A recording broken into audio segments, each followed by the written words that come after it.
your new home for podcasts and original music. The Zagnif One Radio Network.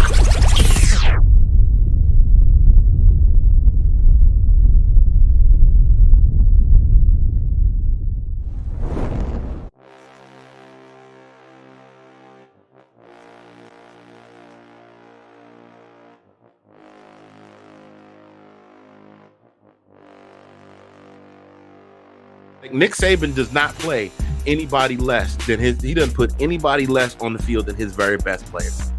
Bama does what Bama do. Sorry, I heard a noise. My bad. Somebody just left it on. Left it on my step. That Colorado defense is definitely underrated, but they ended up pulling it out late. They have one of the players to watch for, Isaiah Spiller. Oh, it's better. It's better now. Trust me. Like back in the day, there was at least one murder. So I mean, it's better now.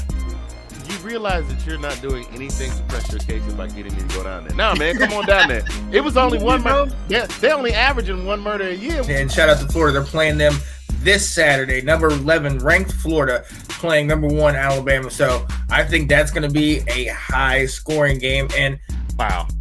Well played, Collin. Well played. I did not see that was coming. you get a double finger point, one for me and one for Sean. You know, you get. Here we go. Get your popcorn ready. Well, what's the big thing?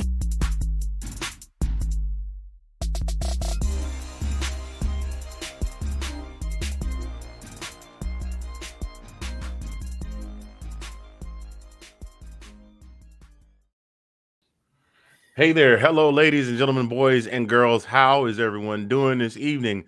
Today is Monday, December 20th, 2021. 5, count them. 5 days to Christmas. 3 plus 2 is 5. Plus 1, that's 6. Quick maths right here. And it is time for this week's edition of This Week in SEC Football. I am one of the hosts of the show, Mr. Fingaz, coming to you from Zagnif Live in Oklahoma City. That fella right over there, he's flipping his fingers around and he just don't care. He is the hardest working man in the Northern Virginia sports podcast vlogging business. Mr. Sean Spencer joining us this evening. Collin is going to be joining us soon. There seems to be some issue going on with the internet in his neighborhood, so he might be trying to join later. And we might have another special guest joining us later on. So we want to thank you first and foremost for joining us this evening. This week's show sponsored as always by our illustrious sponsor, DJG Enterprises and Greek Gans. Go see them today. Get all your custom sports gear today. Laser engraved tumblers, custom made Afghans. Do you need it? They got it at www.greekgans.com. All right. Hey, Sean, what's going on with you, man? Man, I'm good, man. I'm good. You know, football, bowls. This is the perfect time of the year. Bittersweet, because it's almost over. I know, right? Like, wait another 6 months, man. Dude, it seemed like just yesterday you hit me up. I was like, dude, you know, you really could do a sports podcast. And I'm like, nah. You like, but you an SEC dude. And I'm like, nah. And he was like, but then we could do this together. And I'm like, nah. Yeah, for real? And now here it is. We are 17 episodes in, ladies and gentlemen. 17. Didn't think we could do it. Now we got not 1, not 2, but 3 small. Oh, I sound like LeBron talking about how many championships he's gonna win in Miami.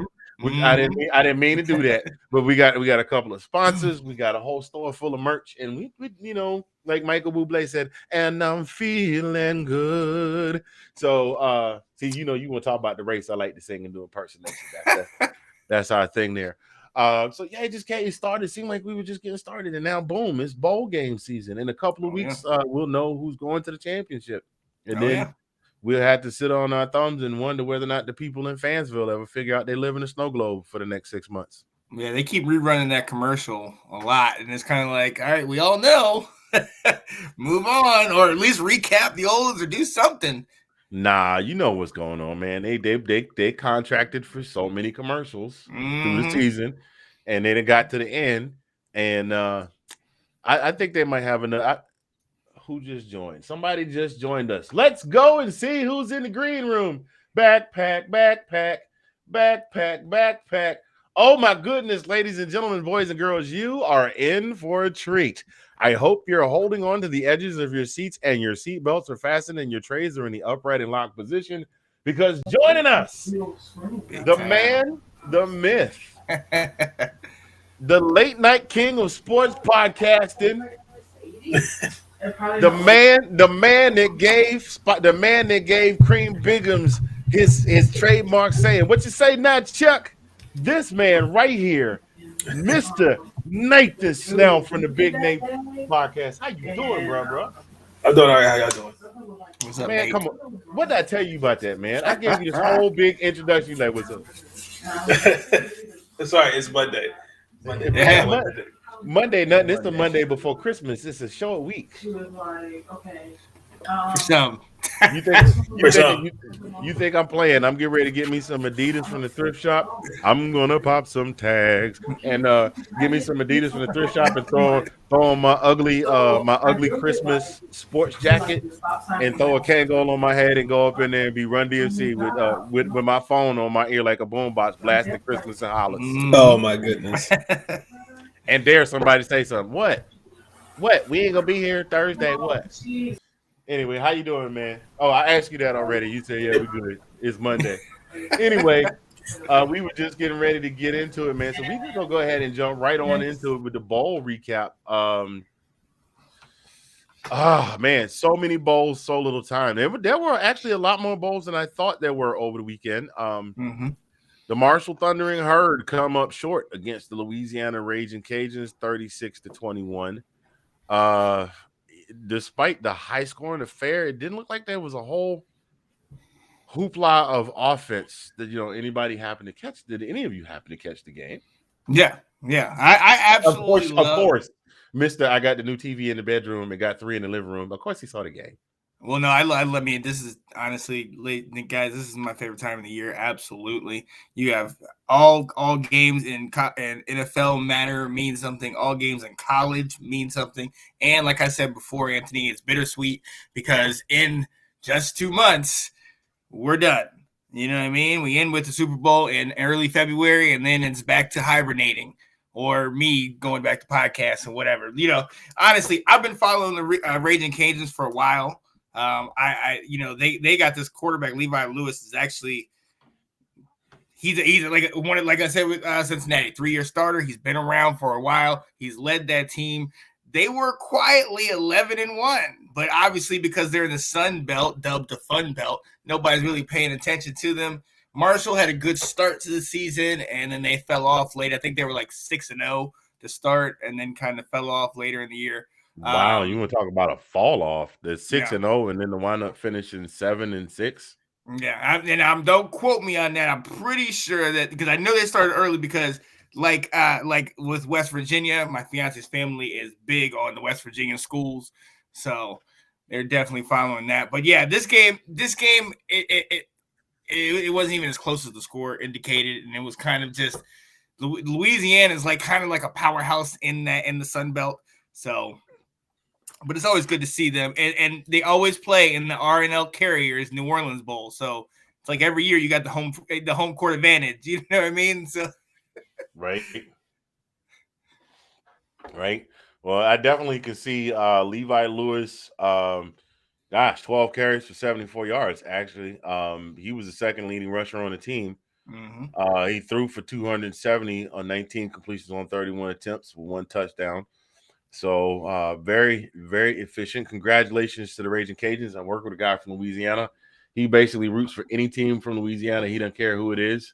The only time he cares is if they're playing against LSU. That's the guy that made me wear this medium shirt. So he was kind of walking around with his chest stuck out at work today.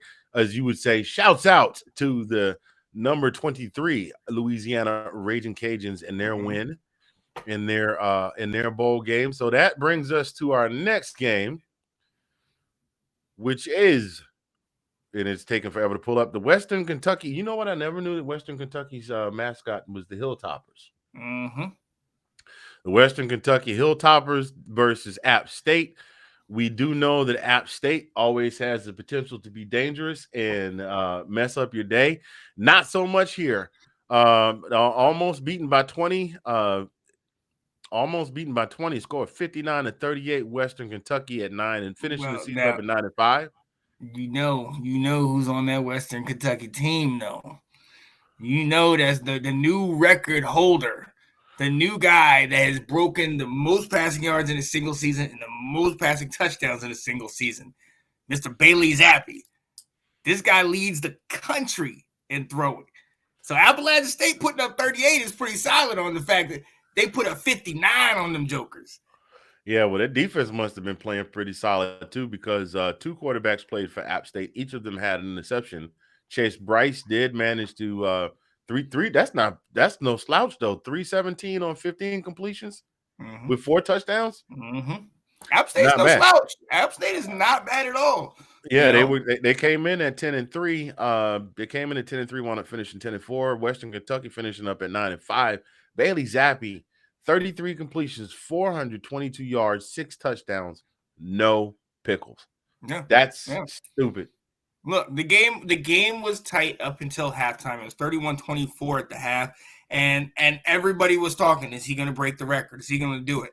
That second half, they lit them up, like especially that third quarter, hit 2 early touchdowns, broke the record, got the celebration, and then they just kept scoring. They just kept scoring, and App State is more of a running team. They just could not go blow for blow with them. Hey, shout out to Bailey Zappi. You know, I unfortunately, like a lot of the quarterbacks that run in the air raid offense, I don't know if it's going to translate to the pros unless he gets behind, you know, a couple quarterbacks and could sit there for a while. But hey, shout out to him, because this is nothing to sleep about. You know, breaking records in college football, especially these two as a quarterback, is definitely a solid thing.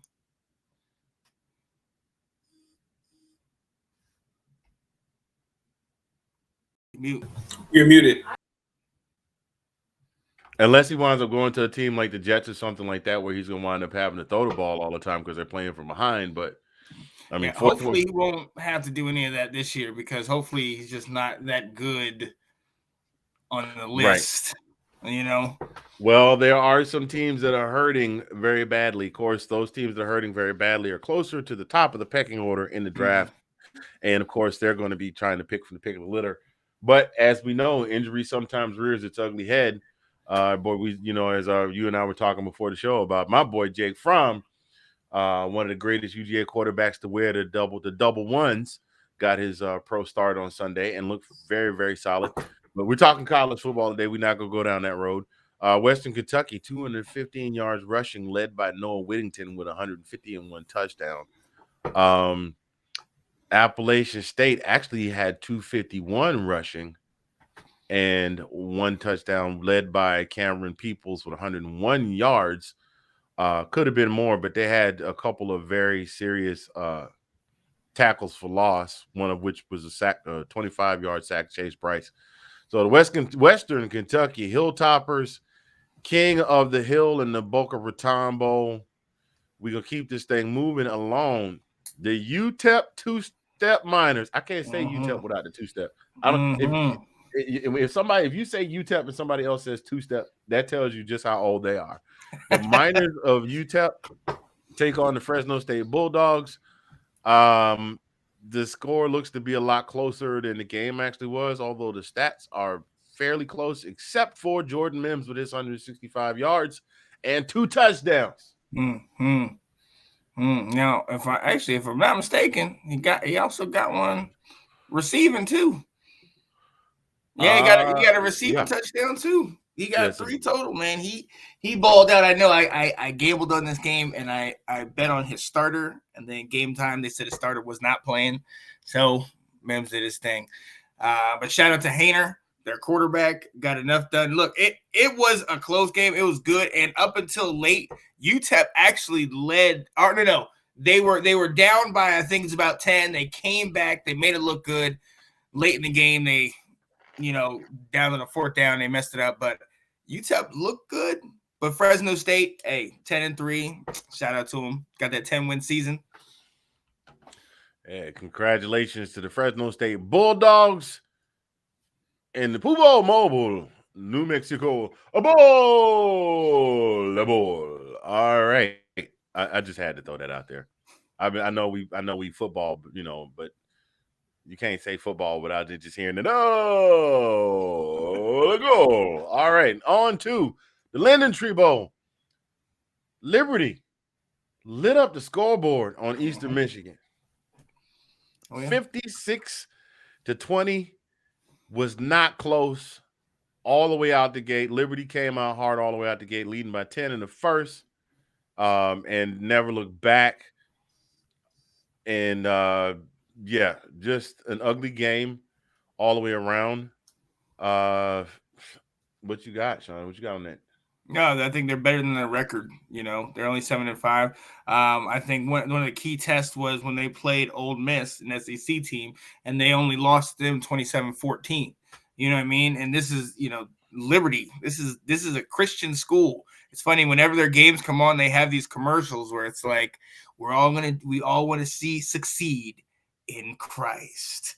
And it's just like, it just catches you off guard because you don't think, and there's a pause, and then they bring that in. So, I mean, look, shout out to him. Malik Willis is my guy, man. 231, 3 TDs, and 2 touchdowns on the ground.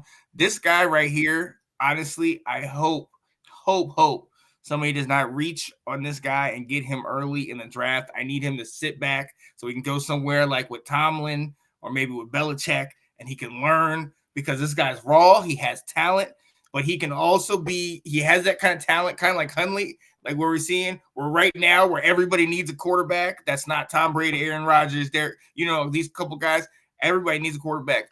I could see somebody grabbing him and say, hey, go in there and save the franchise. And then you talked about it multiple times, Anthony, ruining these kids' first 3-4 years because they jumped on a really crappy team. So I hope he doesn't get picked that early, but the guy's showing promise. And shout out to Eastern Michigan. I love their jerseys, but they didn't show up. Yeah, but I mean, the funny thing is when you look at the stats that I'm looking at right now, it looks fairly evenly matched up until you get to the rushing. I mean, Liberty only outpassed them by 50 yards. But when you get down to the rushing, Liberty had 230, like they outrushed them by almost 100 yards, by actually more than 100 yards. But even then, nobody really jumped out at you. There wasn't like it wasn't like Michigan with Hassan Haskins just dominating the entire game. Right. So that's where that was with that. It was all Malik too. Remember, it was all Malik. I think these are games. This is why I love these games, because this is an extra bit of footage now for him to say, hey, here you go. I want to play. I want to prolong my playing career. This is what I can do. You know what I mean? And Eastern Michigan's not a top tier program, but hey, they're in that solid program, right? And he did what he needed. He put 56 on him. Yeah. We talk about this all the time. Yeah, you play cupcakes. But when you play cupcakes, it's just like you play Vanderbilt, you're supposed to hang 60 or more on Vanderbilt. That's what you're supposed to do. You don't just show up and play down to them and then, wind up like, oh, we better play for real. And then, winning by 2 in the fourth quarter on some crazy trick play. But congratulations to them in the Lending Tree Bowl, moving this thing forward. Utah State. I almost got excited because I thought I was going to get to use one of my favorite clips. Ironically, it's on right. Did you say Utes? Yeah, 2 Utes. What is a Ute? Yeah, not necessarily not the clip yet. Not time for that just yet. They play a little later on. The Utah State Aggies, although Utah State coming in the bowl game 11-3. Wait a minute. When did Jimmy Kimmel get a bowl? I don't know. I did see that. The Jimmy Kimmel Bowl. Hold on a minute. Jimmy Kimmel has a bowl named after him. Yeah. Okay. Crazy. Anyway, I guess that just goes. Where do I sign up for that? Like, bruh, let me look. Spencer Bowl, right? Right. Look. Hold up. Is Nate in a silent picture here? Nate's just thinking. We need subtitles, right? Look. Mine would be Ben and Jerry. Look, the Ben and Jerry chocolate chip cookie dough, Mr. Fingaz Bowl. Yes. The Earl's Rib palette. The Earl's Rib. The Earl's Rib Palace Zagnif Bowl. Yeah, that's the one. That's the one right there, Skip Bayless. That's the one. There you go. That's There the you one. go. All right, Utah State Aggies 24-13 over the Oregon Beavers. Looks like it was a little bit tight. The receiving 273 for Utah State, 263 for Oregon. Interceptions on both sides of the ball. Not a whole lot of offense. I'm sorry. Let me take that back. Chance Nolan did actually ball out a little bit. He threw for 263, but it just wasn't enough to get him over the hump. Yeah. Well, Cooper. Shout out to Cooper Lagasse. This was his first start. He's a sophomore, a true sophomore, and first pass, 50-yarder on a dime to his guy. I think it's Tompkins. I think this was one of his main guys, Devin Tompkins, for a touchdown.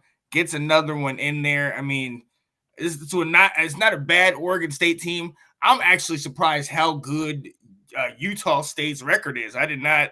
You want to talk about under the radar? I mean, they are mining for gold, like 11-3. Yeah. Wow. Yeah. So, shout out to him, man. Tyler's pretty solid, 120 and a touchdown. So I like what I saw. Yeah. I caught a little bit of this one.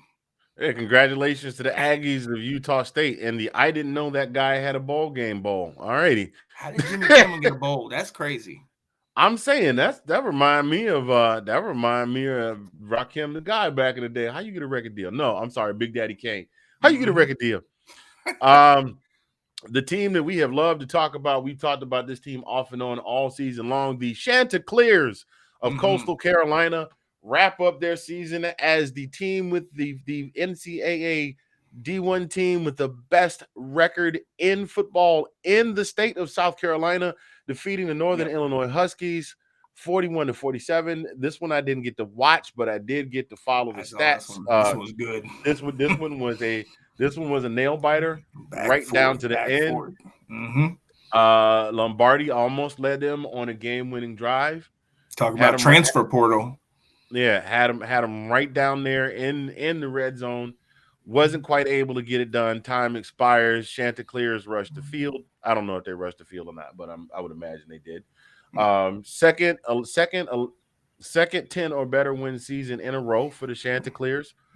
I think they're doing good things with that program there. I also look for, if they have another season like this, and we have another coaching carousel, I'm looking for somebody to come down and try and snatch up their coach as a coordinator of some sort, or maybe somebody offer him a head coaching job.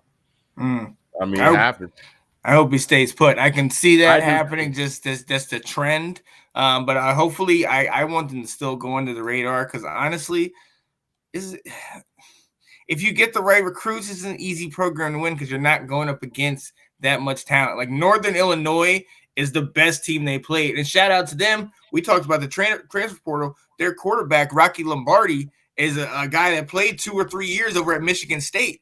This guy was getting playtime a year ago, and he transferred, got over here, and I didn't even know he'd gone over here until I seen him at the conference championship, and he was balling out.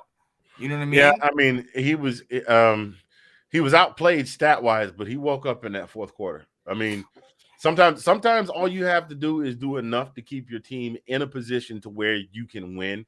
I mean, he was the passing stats. Grayson McCall had about 250 more yards passing and 2 more TDs than he did, but he did enough to keep him right there, and they had the opportunity to win the game at the end of the game. Now, of course, you want to be winning the game and not have to be chasing. But if you happen to find, as old folks say, if you just so happen, there's 3 words they put together. I don't know how to spell it. It's just, if you just so happen to find yourself trailing in the fourth quarter, you want to be in a position where you can make that comeback. And he doggone near pulled it off.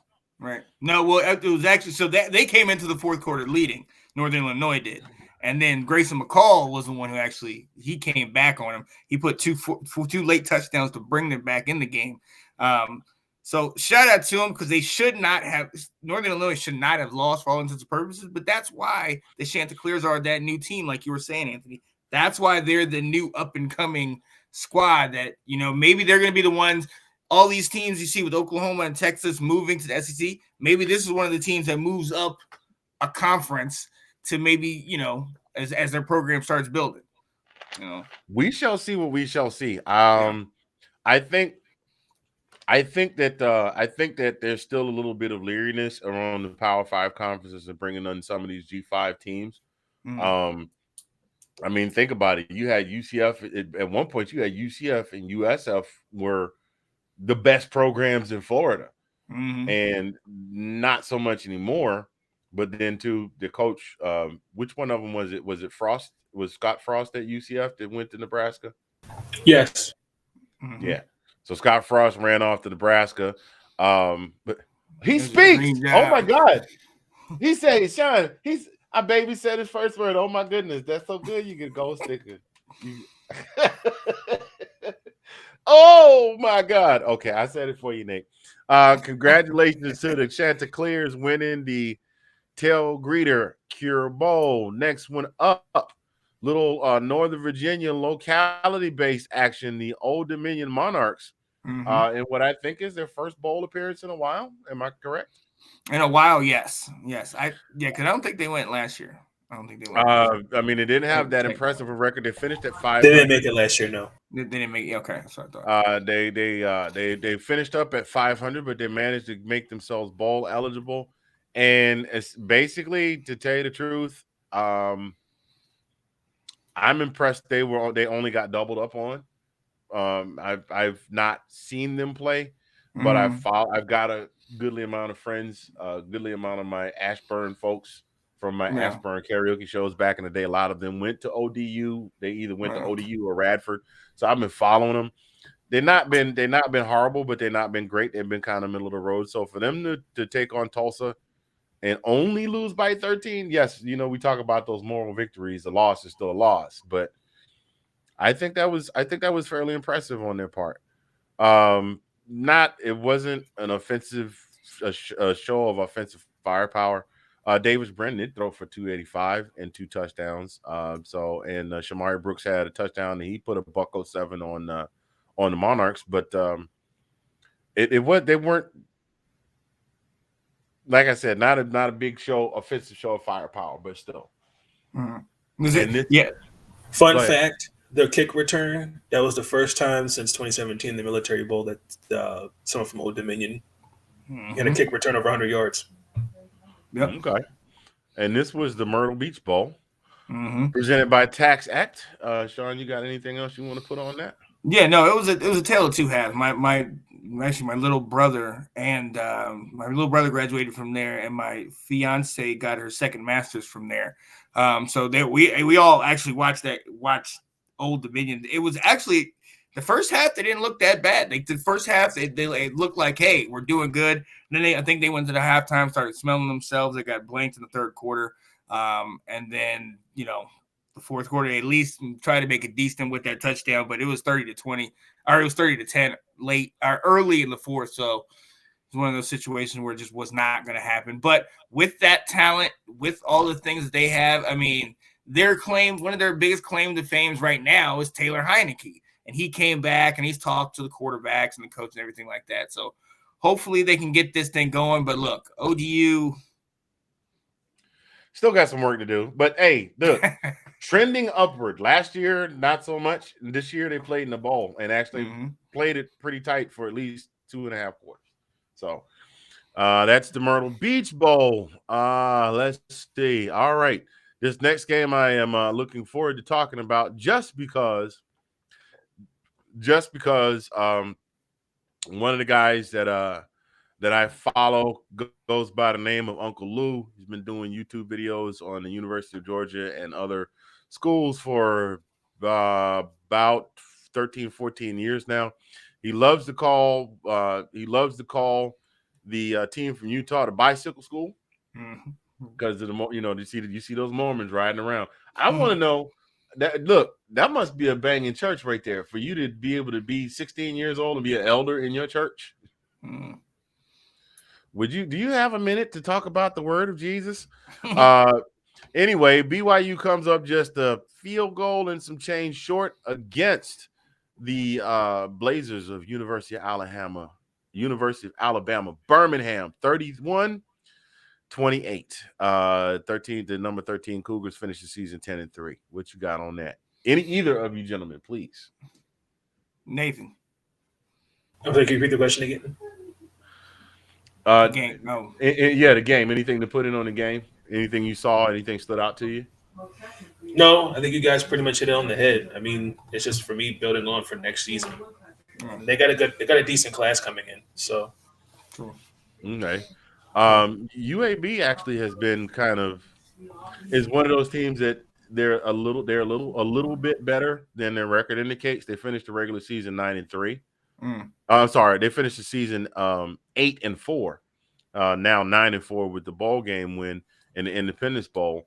But they've been sneaking up on some folks. They snuck up on some folks, and Brigham Young once again, and they're coming to the Big 12. Brigham Young's got some work to do. I mean, last year was the Chanticleers that we just talked about.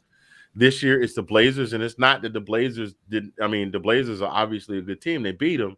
It's not that the Chanticleers have not been a good team. Chanticleers have won 22, 23 games in 2 seasons. It's just that, you know, when you're claiming to be a major Power 5 school in what is supposed to be a major Power 5 conference, although Pac-12 hasn't been relevant in a little while, you should be able to come up with that W. And they couldn't make it happen. Even with Algier running for almost 200 yards. Yeah, I think it was defense. Yeah. Well, yeah, it was a back and forth game. It was literally you land the blow, I land the blow. It was like who's going to be having the ball last, and ended up being that it was a 4th down play. The UAB had the ball last. They were able to complete the pass, get the touchdown. I mean, this is a program that was almost dead in the water. I mean, like almost SMU style. Like the program was almost kaput. You know what I mean? So the fact that they are 8-4 coming into this and then 9-4 with W and doing it over a number 13 ranked BYU is huge. But yeah, you're right. This is a major letdown. Algier did have his 2 touchdowns. He did play a pretty solid game, but he didn't get going until the second half. Early, he was not really that productive. So, do you think that was they were trying to figure out the kinks and trying to? Okay. Well, now he got a touchdown here. He got a touchdown. I think, if I'm not mistaken, he got 2 touchdowns early. No, he got just one early, but he was slowly doing, but it was like close to the goal line type stuff. The second half, he starts gashing them. Because the second half, once you start, running these guys over and over and over, then the defenses start getting winded. They started pushing it late in the game, and it was crazy because UAB was passing it over the top, but BYU just stuck with that running game. You know what I mean? So, do you think someone like do you think Algier will probably transfer or declare for the draft? Let me see what year he is. Okay, in a second. Let's see who gets there first. He's a sophomore. So Nah, he's not jumping out yet. He's had 1,600 yards and 23 touchdowns this year.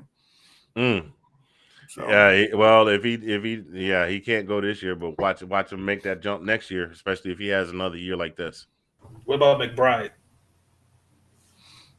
His quarterback?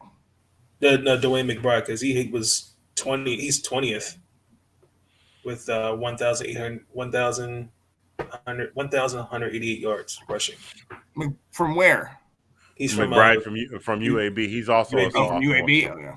He's a sophomore also. Yeah. He's a sophomore also. So I'm looking to see. I mean, UAB has been, I won't say trending upward, but they've been holding steady. They've kind of gotten to that level where they're just holding steady, where they haven't leveled up the world beaters yet, but they haven't slid back into mediocrity status. And they managed to knock somebody and then, knock a couple of big names in the mouth every year. They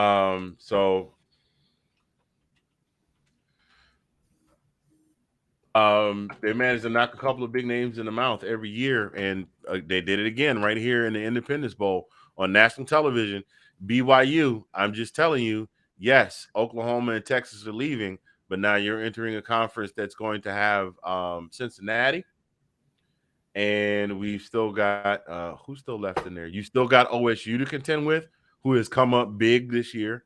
You've still got Baylor, who is consistently in the top 2% of the top. That number is a little bit off since there's only 12 teams in the conference, but still in the upper echelon of the conference. And Iowa State, and so you got some work to do. I mean, BYU is getting ready to. I think they're making a jump in 2023. BYU is getting ready to be relegated to the bottom of the barrel if they don't do something quick. Because they're another one of those. There's the man with the plan. Ladies and gentlemen, let's see if we can get him on. Oh, you're sideways. There you are. Ladies and gentlemen, guys? Finally able to join us, the brother from another. Hey. The man that gave us the phrase that is selling like hotcakes on T-shirts and hoodies all across. The Bama does what Bama do. Mr. Collin P. Hey, what's up, guys? Sorry I'm late, man. Trying to work on this internet thing, man. It's funny that I have to work on internet when you work from Verizon. It's a funny thing. You are good. Yeah, man. We were just running through these bowl recaps here. We were talking about BYU UAB. We were just saying that BYU definitely has work to be done just because they're looking at jumping in a conference where it's not going to be one of those deals. Oops. No, I don't want all y'all small. I don't want y'all small. I don't want everybody's face cut off either. Yeah, we'll stick with that. Because this right here looks like, we look like an NSYNC album. Absolutely.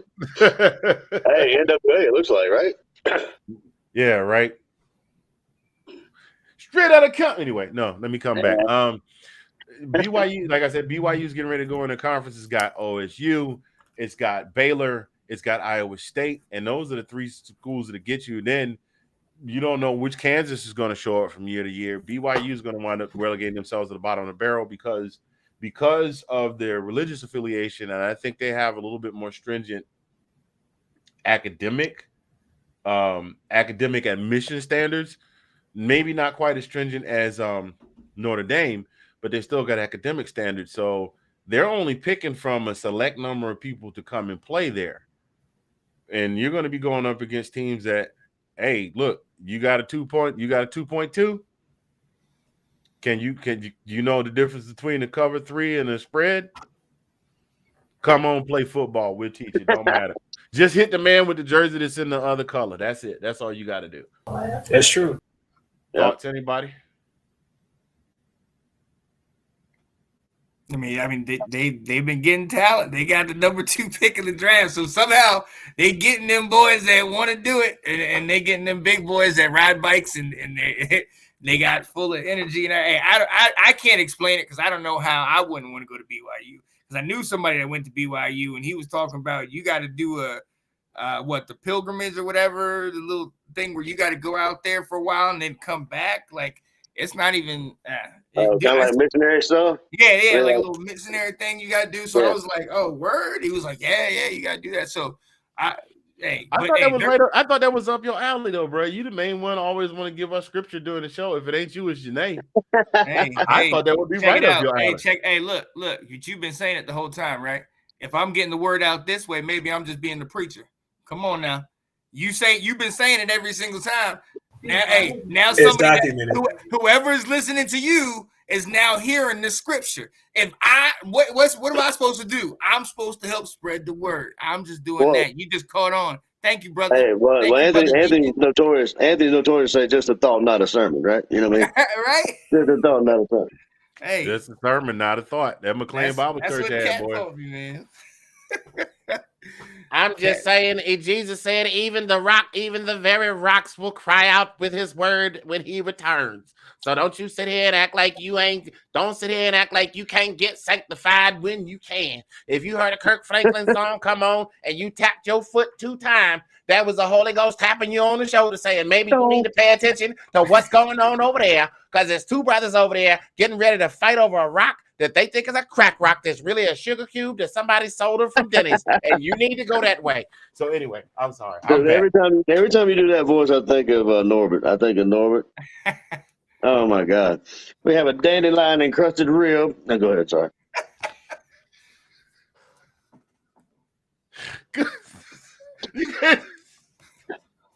You can't do that to me, man. We gonna keep this. We gonna keep. Hey, glad you made it to the show, bro. Didn't take that long, did it? No, not at all. Not at all. Not at all. Glad you made it in. And last but not least, the one that shook up the world. This is the one where the victor was standing in the end zone, yelling, "I shook up the world! I shook up the world!" Like young Cassius Clay. The Celebration Bowl, the 2021 Celebration Bowl, highly favored Jackson State is upset by South Carolina. They got a rivalry next year. Mm-hmm. Oh, this is definitely now. This is one thing that I will say, having gone to HBCU, and Sean, you did the same. One thing that's big in HBCU football is rivalries. Mm-hmm. And I think over the last 15, 20 years, a lot of those rivalries have remained constant at some of the bigger schools. But for the most part, for the rest of the smaller schools that nobody knows about except the folks that went to the HBCUs, like folks don't know. Only reason people know Savannah State is because Shannon Sharp came from there. They don't know about the Fort Valley States and the Albany States and all of those things like that. Those rivalries run deep. And I think that this right here could potentially be the reboot of these HBCU rivalries, because Jackson State was Sonny Liston, and South Carolina State was Cassius Marcellus Clay. Mm-hmm. 23 years old, ain't got a mark on my face. So what you got on this? Who wants to jump in first? Jump in where you get in. Lights are too bright. That's definitely what it look like. Definitely. I mean, that's what it look like. Well, I gotta have them bright because y'all wouldn't be able to see me if I didn't turn them on. Was anybody? Oh, you was talking about the football game. My bad. Was anybody surprised that Jackson they got beat down like they did? I mean, was it? I thought they'd put up a better showing than that. So did I. They just that's what I would have thought. Yeah, I 10 points. South Carolina look okay. Okay, go ahead, Collin. Well, no, I'm saying I thought I'd see a tighter score. You know what I'm saying? I'm not saying they would have won or nothing, but I thought, they had that fire, like Deion put that fire in them, and getting the recruits and kind of stuff like that. I mean, not saying they have the talent now, but they're definitely on the up and coming. But I mean, I did think they were better than what they showed. Score wise. I mean, I didn't watch the game. Unfortunately, I didn't get a chance to watch it. But I didn't see too much of it on the field. But, yeah, I thought it would be a little closer game. I feel like the focus was not on really preparing for the game. I think it was more of, we're celebrating. We got the number one corner in the nation. I felt like that kind of took away from the true focus of the game. Your whole they only had 200 yards as an offense. They didn't look right. They didn't look ready to play football. They looked by halftime. They looked by the fourth quarter. They looked defeated. Kind of like they were looking at too far ahead, right? I mean, they're looking at next year. They ain't worried about this year. They already done. I think you were right. Even by halftime, they looked defeated. Look, one team looked like they were on national TV, and this was their opportunity to put some good tape out there. The whole world's watching, and another team looked like, are we supposed to show up?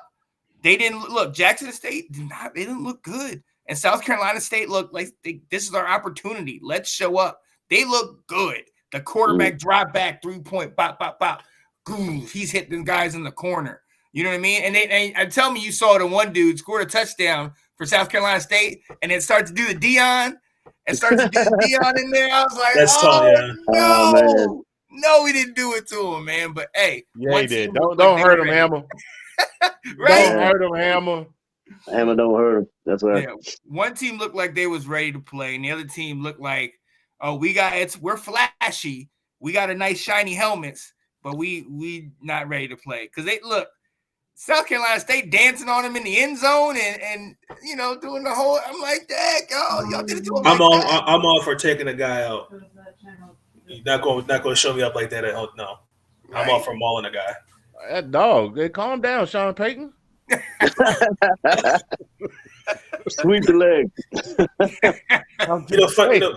Fun facts. The 2 years since Deion's been head coach, it his first loss against an FCS team, and the last time that happened, they lost to Louisiana Monroe by 5. Ooh. So Ooh. interesting. Yeah. Well, Very. I think that my thoughts. I gotta take you back about 33 years, where these two young men out of New York by the name of Carlton Douglas Rittenhauer and William Drayton, two aspiring musicians, they wrote this song, and the song became very popular. And the tagline of the song became emblazoned in urban lingo, and it was very simple. It was a 4-word phrase: "Don't believe the hype." Yeah. And that's exactly what happened. These guys, everybody has been. It's almost like, you know how we talked about dog. It's been so long since we talked about him. I can't remember his name. Spencer Rattler. You know how we talked about Spencer Rattler, how he was hyped in high school. He had the QB1 show. That's all he talked about. Spencer Rattler, Spencer Rattler, Spencer Rattler. By the time he set foot on campus, you can tell this boy he wasn't going to win a Heisman every year, a national championship every year, and be the number 1 draft pick. And now he is going to be playing in South Carolina with Shane Beamer, by the way. Since I don't know, I think that came up since we were last on. And that's all we heard about, how Deion is retooling the face of the HBCUs, and he gave them he got the money for the new weight facility, and they got the new uniforms, and they got the suits. And you see him in the locker room, and Deion giving the speech talking about, "Play my damn music," and they singing their song before they come out. You know what I mean? And that became the premier school in terms of who people saw. I mean, he's given something a school, particularly young guys, particularly African Americans, like he's letting them know that, hey, like if you put your mind to something, good things will happen. I mean, you can't say. I mean, unfortunately, like there are HBCUs that are not in the same position, like Jackson State. Grambling State, they got Hugh Jackson. That's great. Man, I know Master P's. I forget where he plays. He just transferred from the HBCU. He said, the biggest thing was there's not enough resources. So, like, I think Deion puts a spotlight on that. Hey, like, if we got some guys from these schools that are not Clemson, Alabama, Oklahoma, they can play the game of football just as, if not better. So, I mean, I think he set the tone for what You're right. I think the thing for me, you touched on it a little bit, and I want to expound upon it a little bit. The thing with, like, you mentioned Grambling, and that was kind of where I was going with this. Grambling was in the spotlight as the premier HBCU when it came to football. But the thing with Eddie Robinson was, if you come out here and you knock heads and you play ball and you fight for every inch and every yard and contest every catch, and you let that receiver know that you're out there and pop him in his chest when he comes across the middle of the field, the attention will come to you. You don't have to generate the attention. Deion generated the attention without. I mean, I'm not. No doubt that Deion is a great motivator, but I think the element that Deion was missing, at least where this game is concerned, is teaching the boys to be humble. And that's the big thing. Like, if it was Eddie Robinson, Eddie'd be smacking these boys upside the head, be like, "Sit your little so-and-so down somewhere. You think you're doing something, you ain't done nothing yet." Eddie Robinson wouldn't be rolling around in a damn little scooter. I'm sorry. Look, I understand that he's got the foot injury and everything like that, but that I can't, man. That just takes away from it. Him rolling around on that scooter, and I didn't think I had a problem with it. I've seen him in it most of this year, but when I saw it on TV and then I saw their performance, I'm like, man, yeah, that would distract me. If my coach was rolling around on a little scooter and doing all that, I just think he Aflac, all the Aflac commercials. He just his head. Yeah, Dion has. I don't His know. tendencies. His head's bigger than what his. I think he's focusing on other things. I agree with you guys. He's trying to bring all of the HBCUs up. His name, these other coaches. He's trying to bring Jackson State all it up.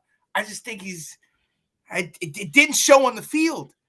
Like, you're the coach. You know what I mean? We talk about Saban. We talk about your guy. We talk about all these coaches, riling these guys up and doing this. And this is national TV. And I saw his presser before, and he was like, yo, look, we just got to, no, this is, we're ready to play. We just got to be ready to go out here and show, hey, 11-1 is nothing. We still got to play these guys, blah, blah, blah. And I'm like, okay, all right, maybe you got them pumped up. No, they look bad. They didn't look good. And it was embarrassing, and I felt bad. But at the same time, I'm like, dude, look at the distractions, man. Look at the shiny helmets. Look at all that. And it's easy to look at that stuff because they got beat, and they got beat the way they did. But when it was their play.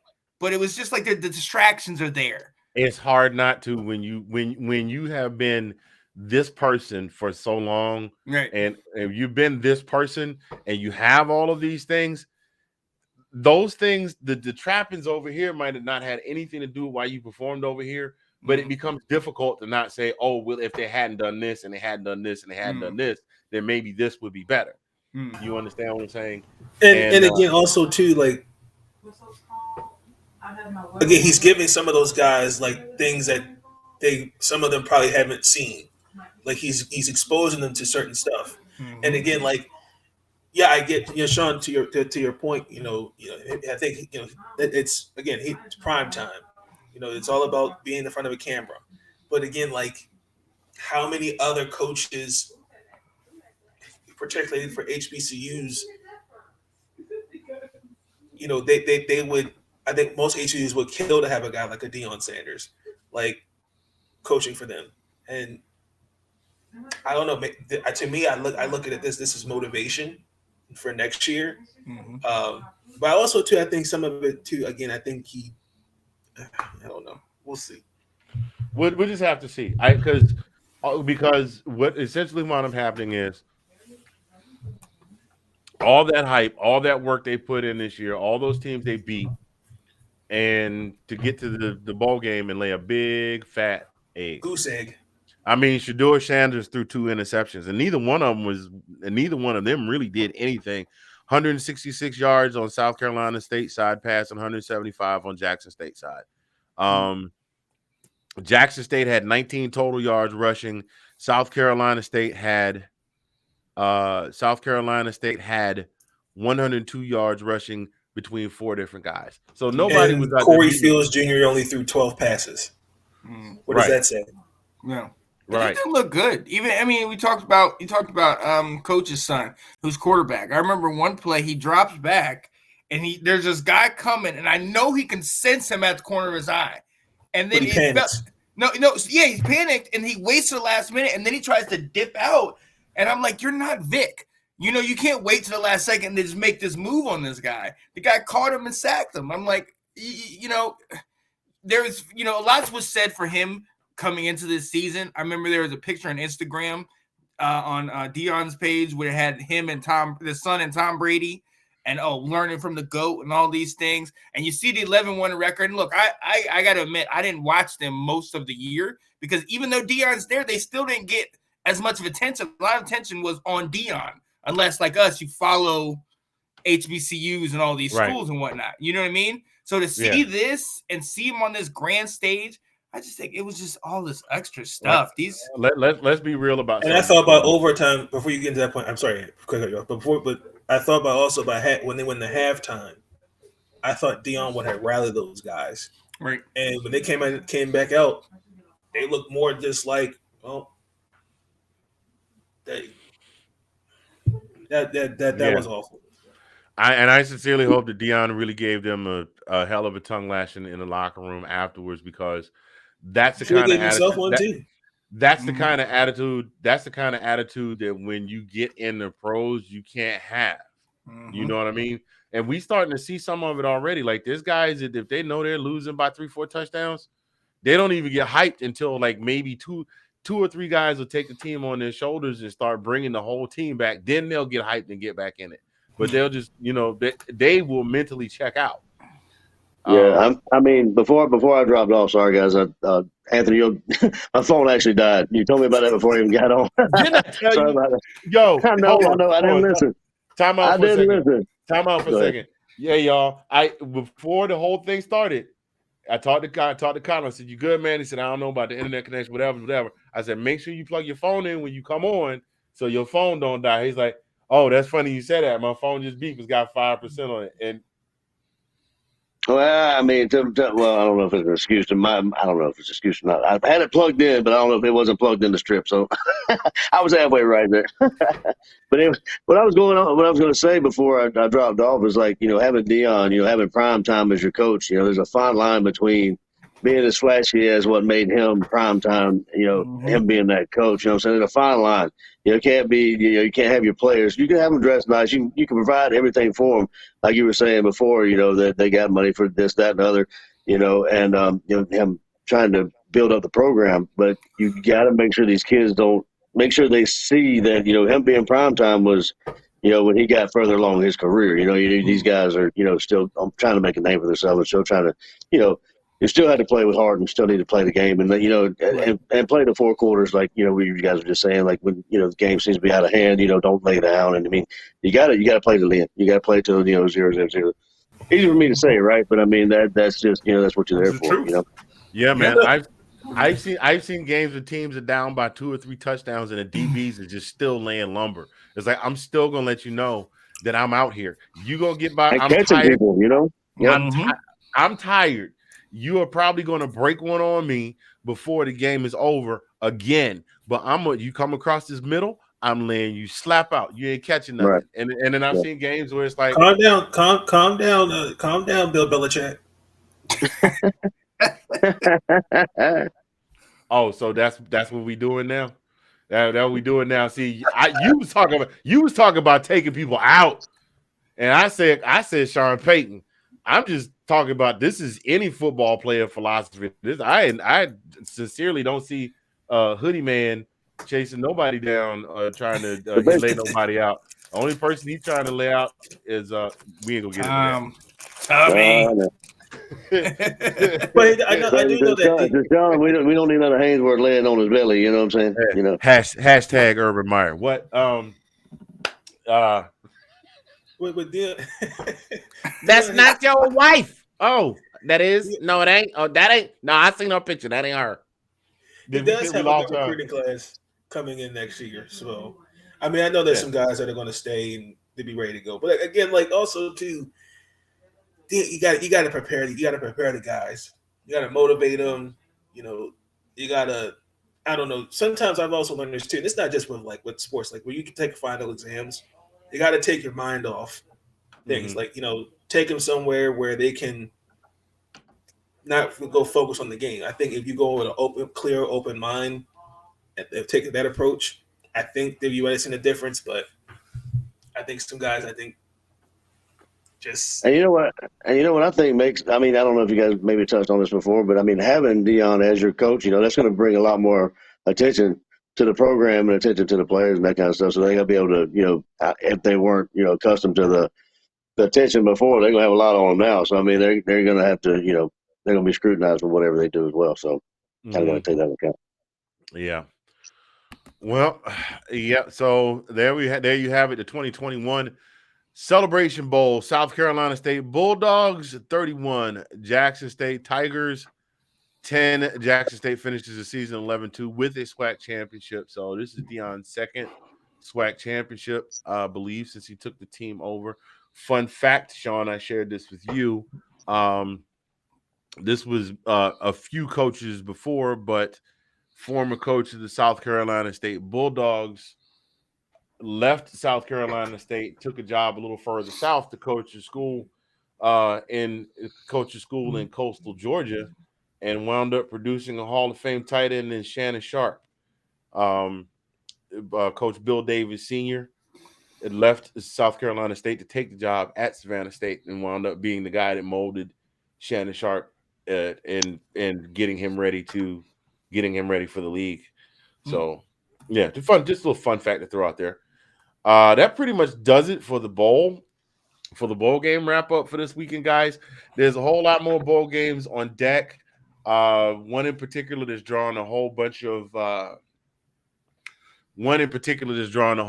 attention is the Pitt versus Michigan State, and I'm trying to pull it up to see what bowl game that is.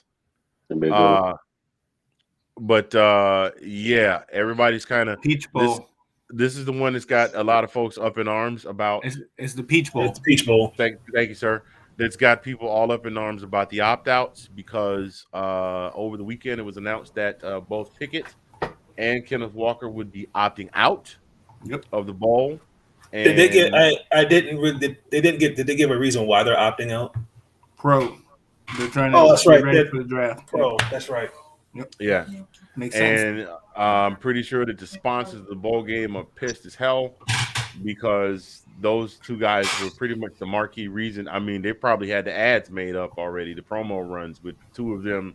You know how they do there's Pickett throwing the ball and fake sliding, and then there's Walker cutting and slashing. And now they have to rethink the whole way they're going to promote this game because they've opted out. So they'll still go with the schools. I mean, they'll still go with the schools, of course, absolutely. But I mean, you know, that's like having this big concert bill and headlining a concert of Billy Joel and Elton John, and they both go, nah, you know. Yeah. But I don't know. Right nowadays, it's almost ever since Christian McCaffrey did it for Stanford, it's almost become it's become a trend. Yeah, if they're not playing in the Final Four and they have draft, they're not trying to get injured, and it stinks. That's why I like the lower bowls because they're all playing. They're not concerned with that because they need to get that extra footage.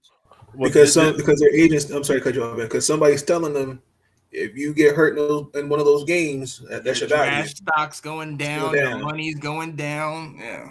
Here's where I call shenanigans when the guys that opt out of their team's bowl games go play in the East-West Shrine Bowl or the Senior Bowl or whatever it is.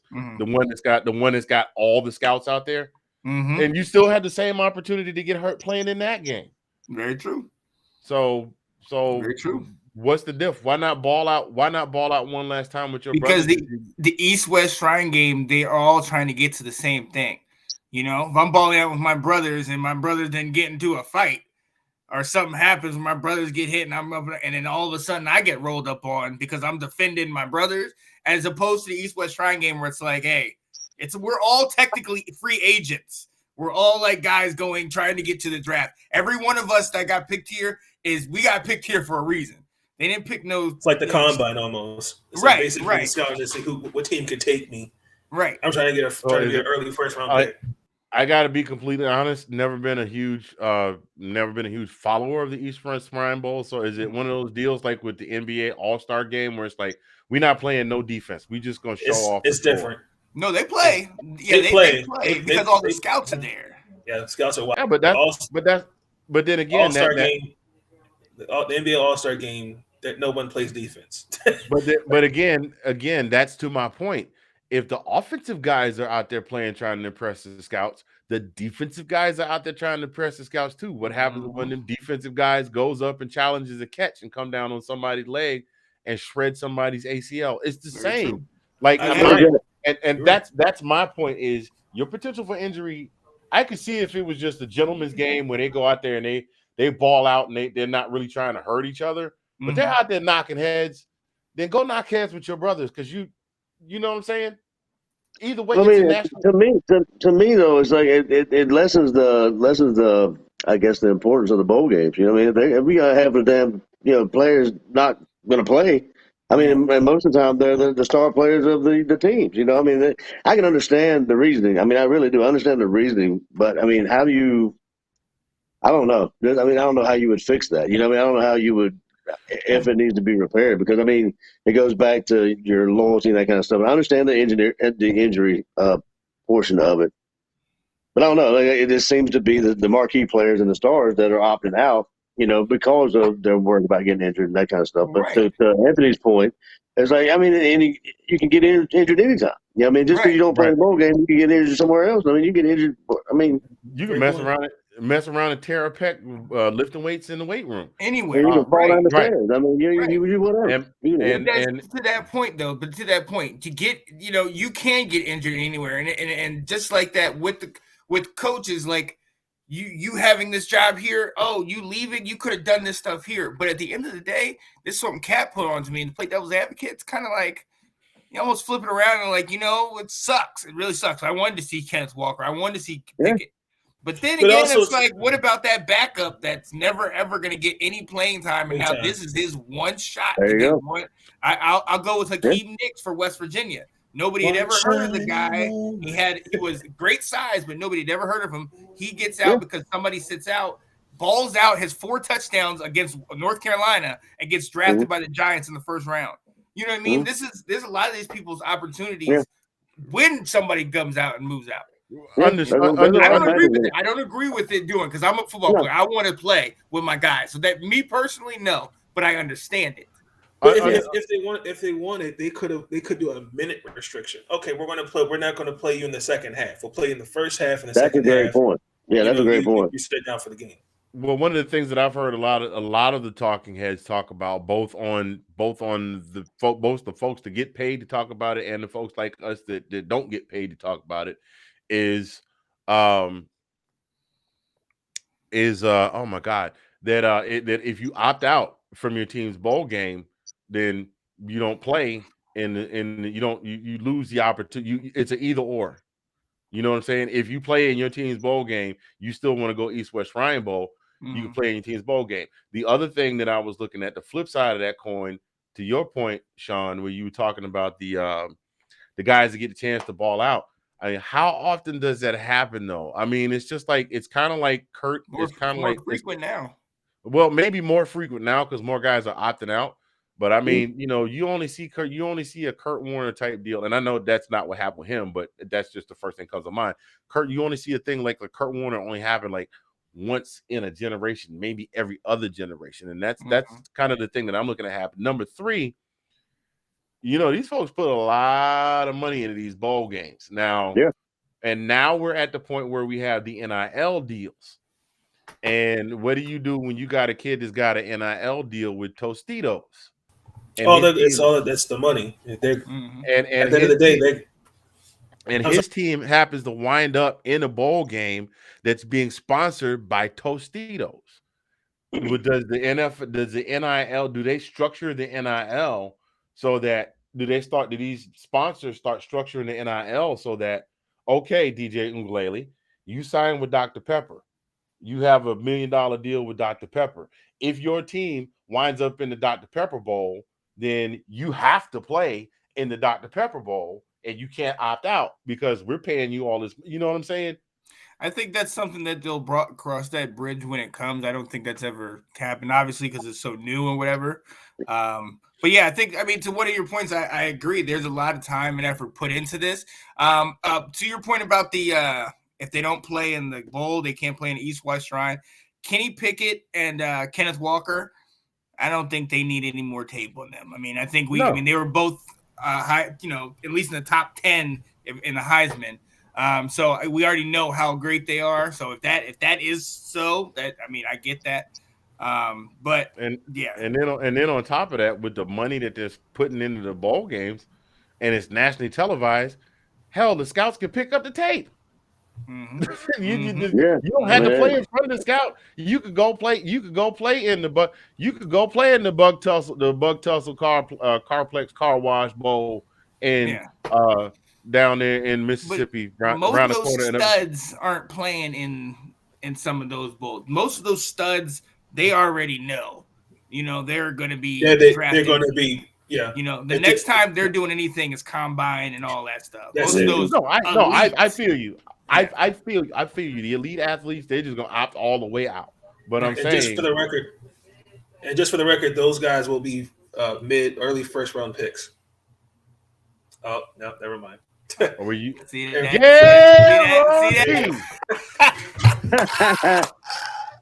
See, that's what you get. See, that's what you get for trying to be slick. Why don't you just send me the clip, and then the next time I have you on, you just be like, Anthony, I'm about to hit it up, and I got you covered. I got you. Hey, not to get outside, but Anthony, you seen that Pickett's got a NIL deal with Tom Brady, right? You see that? I did see that. I don't know how I feel about that because you know how I feel about Tom Brady and teams for Georgia. He might be setting our boy up. Anyway, we gonna keep this thing moving. Hey, he's giving him money. It's all good, man. Right. We gonna keep this thing money moving. From anybody. We gonna keep this thing moving. Those of you that just joined us. Technical difficulties. Please stand by. Well, those of you just joining us, welcome to This Week in SEC Football. I am your moderator today, Mr. Fingaz from Zagnif Socials, right there. Ooh. That guy over there to my right on your screen, the shout-out king, Mr. Sean Spencer down there. That guy, Mr. Bama Does What Bama Do, the brother from another, Collin P. And the handsome gentleman down there below me who just informed us that Charles Barkley has come up with a very uncharacteristic case of laryngitis, Mr. Nathan Snell. Thank y'all for joining us so much. Nate be dying on the stuff I come up on him. We got a couple more topics here, fellas, before we wrap it up for the evening. I think we're gonna jump into the next one. This one broke over the weekend. We were wondering, Sean, you and I talked about it. Nathan, I think you and I talked about it. I know Collin and I talked about it. Where is Dr. Jekyll, Mr. Hyde going to go if he hits the transfer portal? We knew he was going into the transfer portal. Well, now we know. Bo Nix is going west to play in the Pac-12 with the Oregon Duckies. To play with the Oregon uniform combination. Mighty Ducks. Yes, indeed. The uniforms are hot. Their uniform so tight they be like, maybe they're born with it. Maybe it's Pac-12. I don't know. Anyway, that didn't make no sense. I just thought I'd throw that out there. You know what? He's going out there with Dan Lanning. Now, Dan Lanning is a defensive-minded guy. Mm-hmm. I don't know who he's got, or I don't know who he's keeping from the staff that was there. He'll probably keep the offensive coordinator, maybe. Probably see what he looks like. And the thing with Bo is, I don't know that there's any competition for the quarterback. I don't know if there's anybody in the wings. The main guy, Anthony Brown, is a senior. He's leaving this year. Right. He's leaving. He's leaving, but we don't know if there's anybody waiting in the wings that's got some skills. So what happens if Bo just jumped ship and ran because he wanted an opportunity to really shine? Well, I think he would have gotten his shine at Auburn. Yeah, no, I get it, though. Yeah, nobody's higher than a sophomore. So unless some phenom comes and beats him out, I think that's one of the reasons he went there. Yeah, but how do you think? I mean, how do you think he'll fare out there? I know the question is being raised. Look how Jake Fromm did when he went to the Pac-12. Jake Eason. Eason went to when Eason went to the Pac-12. He didn't have as much talent, but. Yeah, but here's the thing. The question is being raised, like with Jacob Eason, it wasn't a matter of with Jacob Eason, it was a matter of I'm not going to get any playing time because Fromm is going to be the starter. Nix would have been the guaranteed starter at Auburn, but the pundits are saying a lot of what they're saying about Lincoln Riley. He didn't want to stick around and compete with Alabama for another year. Mm-hmm. Right. He didn't want to stick around and potentially play a Georgia team that's going to get back a goodly amount of their recruits this year and has a great recruiting class this year. You're returning a lot of your guys? I know there were 9 guys graduated in the ceremony this past weekend. Zeus being one of them. You had 9. We had 25 here in Maryland. Yeah, there were 9 guys. There were 9 guys. Well, there were 9 guys that dressed for graduation. I don't know if. How high do you think Zeus is gonna go in the draft? I think Zeus would be a third rounder, mid third rounder. I say early. I say mid. Maybe late third rounder. I mean, he is coming out. This was a season everybody was waiting for. I guess you could consider this his breakout season. He's shown himself to be very versatile. I mean, they didn't toss him a ton of passes, but he can catch passes out of the backfield. And when you need that guy to get you 4 or 5 yards, he can make that happen too. He's never been during his entire time at Georgia the dominant back like Chubb, Michelle, Gurley, Marshall, those guys before him, the Moreno. Is that because of just how isn't he a junior? It's more of a junior. Who? White. I think Cook is a senior. Yeah, Zeus is a junior. I think Cook is a senior. No, Zeus graduated. Oh wow, he graduated early. That's what's up. He's only a junior. So is it because he didn't get the opportunities we thought he would get because of Kirby Smart's offense? More like I've noticed it's more of a passing. Oh, first. for sure. Kirby Smart definitely Kirby Smart will live. That is a hill that Kirby will live and die on. Now, one of the things that Kirby had that was in his favor when he came on board was Mark Richt left him a stable of running backs. I mean, Chubb, Michelle Swift, those guys were all Richt. Richt brought those guys in. He left them a stable. And then there was Elijah Holyfield, who I don't even know what he's doing these days. Guys built like a brick wall. But we know, he didn't do much. I think he was undrafted free agent. Was it last year he went in the draft? Elijah Holyfield's with the Bengals. Oh, he is with the Bengals? Okay. Mm-hmm. He went undrafted. He was on the Panthers practice squad. He was with the Eagles for 2 seasons. And actually, he was just waived by the Eagles back in August. And then he signed to their Cincinnati's practice squad. Yeah. So he hasn't made a splash in the league at all. I mean, he's making money. It's just not in a like NFL big money. And Zeus came in, and Zeus was supposed to be like the next coming of everybody talked like he was the next coming of Gurley, and we just haven't seen it. We just haven't seen it because Kirby loves to throw the ball down the field. So, watch this here. Hey, look here. You ain't gonna be running in and out of my house, leave my door open, let my air conditioning out. Shut the door. So I think that is the biggest thing is that he feels that the competition in the Pac-12 will not be quite what he is going to have to face. That's what the pundits are saying. It's not going to be what he'd have to face next year because you got Bryce Young coming back. I mean, Bryce is a freshman, so he's coming back.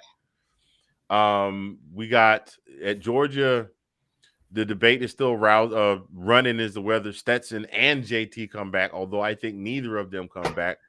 I think they'll come back. Beck, I don't see coming back at all because he's got Vandergrift behind him and you got Gunner behind him and you got Arch behind him. They're freshmen? What's that? Okay. That's what I thought. So, I mean, you're going to wind up – I mean, Kirby's quarterback room is going to be 5 or 6 deep once he gets all of his – assuming everything goes as we projected will go, his quarterback room is going to be 5 or 6 deep and somebody's going to wind up having to transfer. I think JT's going to go to the league. Do I think who?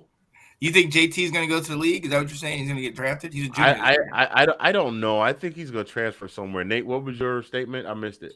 I said it looks like a roster on the NCAA 14. Yes. Right. To be completely honest, I don't know what JT Daniels is going to do because JT was at USC and then he got hurt. And then JT is here and then he got hurt. And I want to believe that Kirby saw something that the rest of you already know what it is, Nate. Like, I want to believe that Kirby sees something that the rest of that all of the armchair coaches have not seen, and that's the reason why he's not playing, and not that he's just being like the fans are saying he's just being stubborn on Kirby and I'm going with my guy. Yeah. But JT's fragile, and we see what happens when you get a quarterback. Like we didn't know Tua was fragile until he got hurt the first time. Yeah. All it takes is for a fragile quarterback to get hurt one time, and their career is never the same, whether it's a major injury or a minor injury. So that is true. I don't know as far as JT is concerned. I really don't know. He's got one more year though, right? Doesn't he? He's got one more year eligibility. Yeah, I don't know. So he got the extra year because of COVID. I think everyone should have at least an extra year. He should. Yeah, everybody. Stetson. Yeah, everybody got that. Now, of course, the one thing nobody can agree on is how the hell old is Stetson Bennett, and is he coming back? Now, Stetson's definitely a senior. Yeah, I know. I think JT's a junior. Yeah, yeah. So he's still got one more year eligibility. The question is, does he come back? Like I said, you got Carson Beck, who probably won't come back. You got Stetson, who he got that extra year. He's a senior, but he got the extra year eligibility because of last year. with no penalty. If he decides to issue, to use a draw 4 card, then JT's stuck at Georgia. What's he going to do? That's another season loss. Well, if we end up winning the Natty, I think he's going. I mean, Stetson's gone. I mean, like if we are lucky enough to win the national championship, I think he's gone. I don't think he'll come back from that. Now, I will agree with you there. Stetson definitely is a Georgia boy through and through. And if they don't win, he will want to come back and make sure he rights that wrong. But we don't. I think so. Yeah. Speaking of, that's perfect segue in where I wanted to go with our next segment. And ladies and gentlemen, our next segment is brought to you courtesy of our 2 segment sponsors. If I can get the ads to pull up over here. Number 1 being Envision Social Media, your one-stop shop for getting your social media together. Empower, create, sustain. If you want that done for your social media page, reach over and hit them up on envisionsocialmedia.com. And also our other segment sponsor, that being the crew at 1906 Tees. They can also hook you up with all of your custom favorite sports fan gear. They will do it for you. Hit them up at 1906tees.com. They also do specialize in Greek paraphernalia.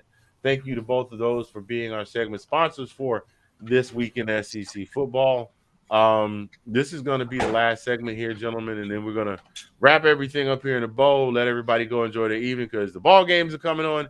But this topic, once again, Kirby being very dodgy about his starting quarterback. They had the press conference. They were asking about the guys graduating and how you're going to replace them, and you did pretty good in the recruiting, with the early signing. And then the question was asked, who starts the game on New Year's Eve? Who starts in the Orange Bowl? And Kirby essentially said, and Collin, I know you saw this as well, so correct me if I make a misstep, but he basically said, I'm not talking about who's taking first team reps or who's taking second team reps or any of that. It's not about that. I'm not going to put out who's going to start the game. Why would you? But obviously, I'm going to put who I think the best player on the field is out there. Now, of course, knowing this game has been played all year, we know what that means.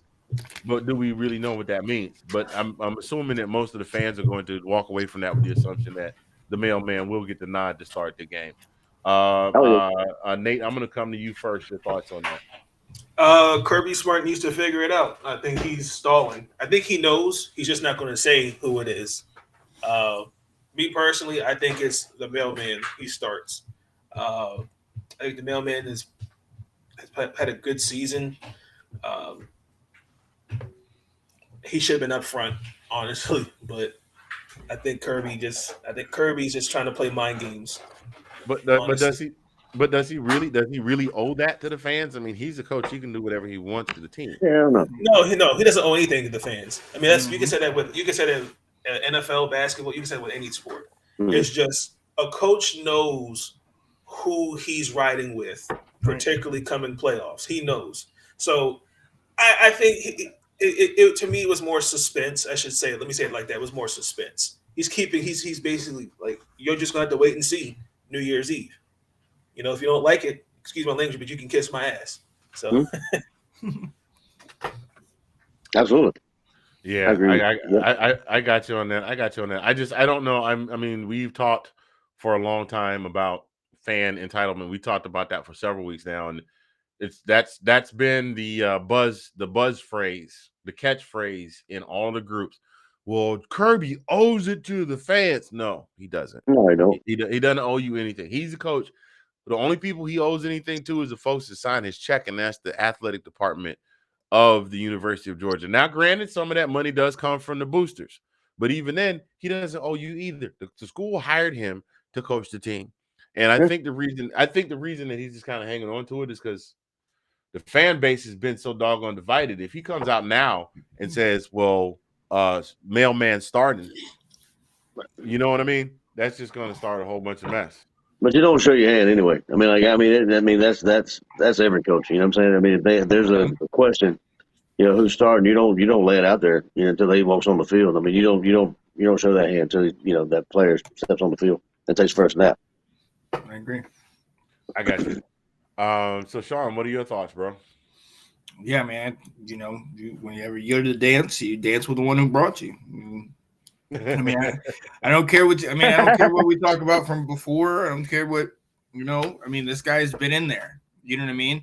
And it's kind of like with a quarterback, and when he throws it to a receiver, and the receiver drops it, and the receiver knows he drops it, and the quarterback knows how bad he feels, and the quarterback is like, good quarterbacks are like, I'm coming right back to you. I'm coming right back to you. Absolutely. Stetson has been there all year long. Yes, he ran into a Mack truck. Okay, now I know how it feels. Let's go. I know what I need to do. There you go. And it's good that he's not playing him right away. He's playing another team, hard team. Let's get over this hump. You got 2 games left, but I think if you take out, I take him out, and I think if you put JT in there, the chemistry, the whole thing, the leadership, who are we following? It's right. Me personally. Right. I say no. Yeah, I say leave Stetson in. He's done it for you all year.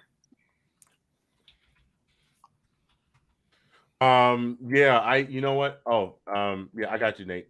I laughed, Sean, when you said that. Dance with the one that brought you, because it's funny you said that because Animal House was on TV last night. Yep. You guys mind if we dance with your dates?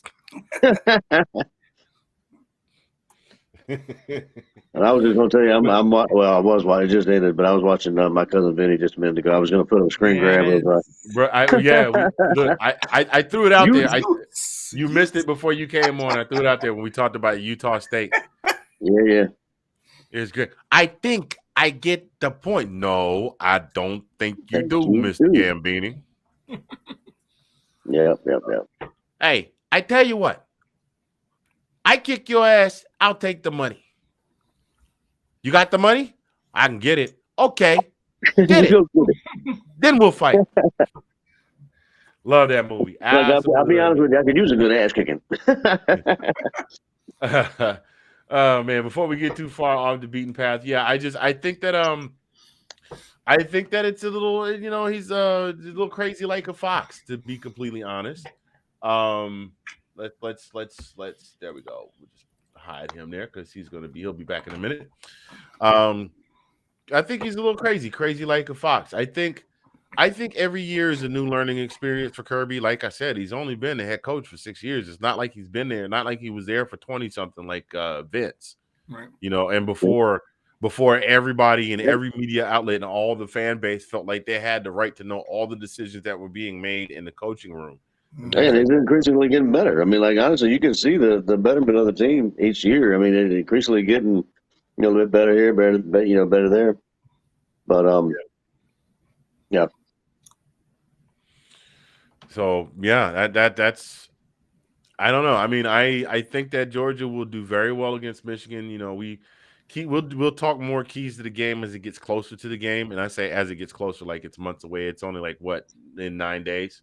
8-9 days. Mm-hmm. Well, I mean, do I get my input on that?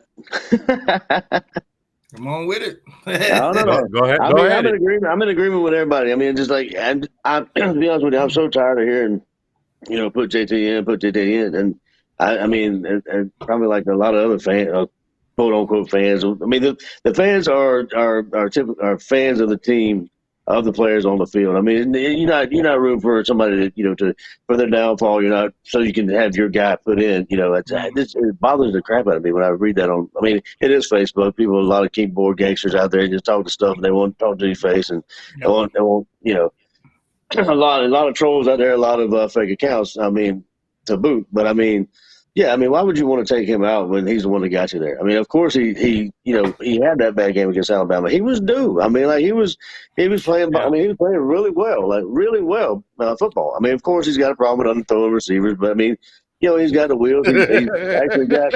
He's got. You say that like, all right. Well, I mean, he underthrows a receiver. He does. I mean, really, but that's one of his shortcomings. But I mean, he makes up for it with his wheels, with his feet. Yes. Like he gets, he's not he's not an all-around great quarterback. I mean, it'd be crazy to say that, but I mean, he uses his attributes really well. But I mean, and the only thing that I can say he need to improve on is his passing. I mean, like he has accuracy, but he's a little bit underthrowing these receivers, and they've been bailing him out. Brock, Bowers has actually been bailing him out a lot. I mean, he can throw a ball up there, and if he can touch it, he's going to bring it down. It's kind of like Megatron. Yeah, and baby Gronk. Yeah, Gronk, for those of you any of you that are watching the replay right now, I think we got a couple people actually watching the live stream. But if any of you are watching this right now and you're watching the replay, to those of you that are saying, "Oh, he sucks, he stinks, take him out. He had a bad game against Alabama."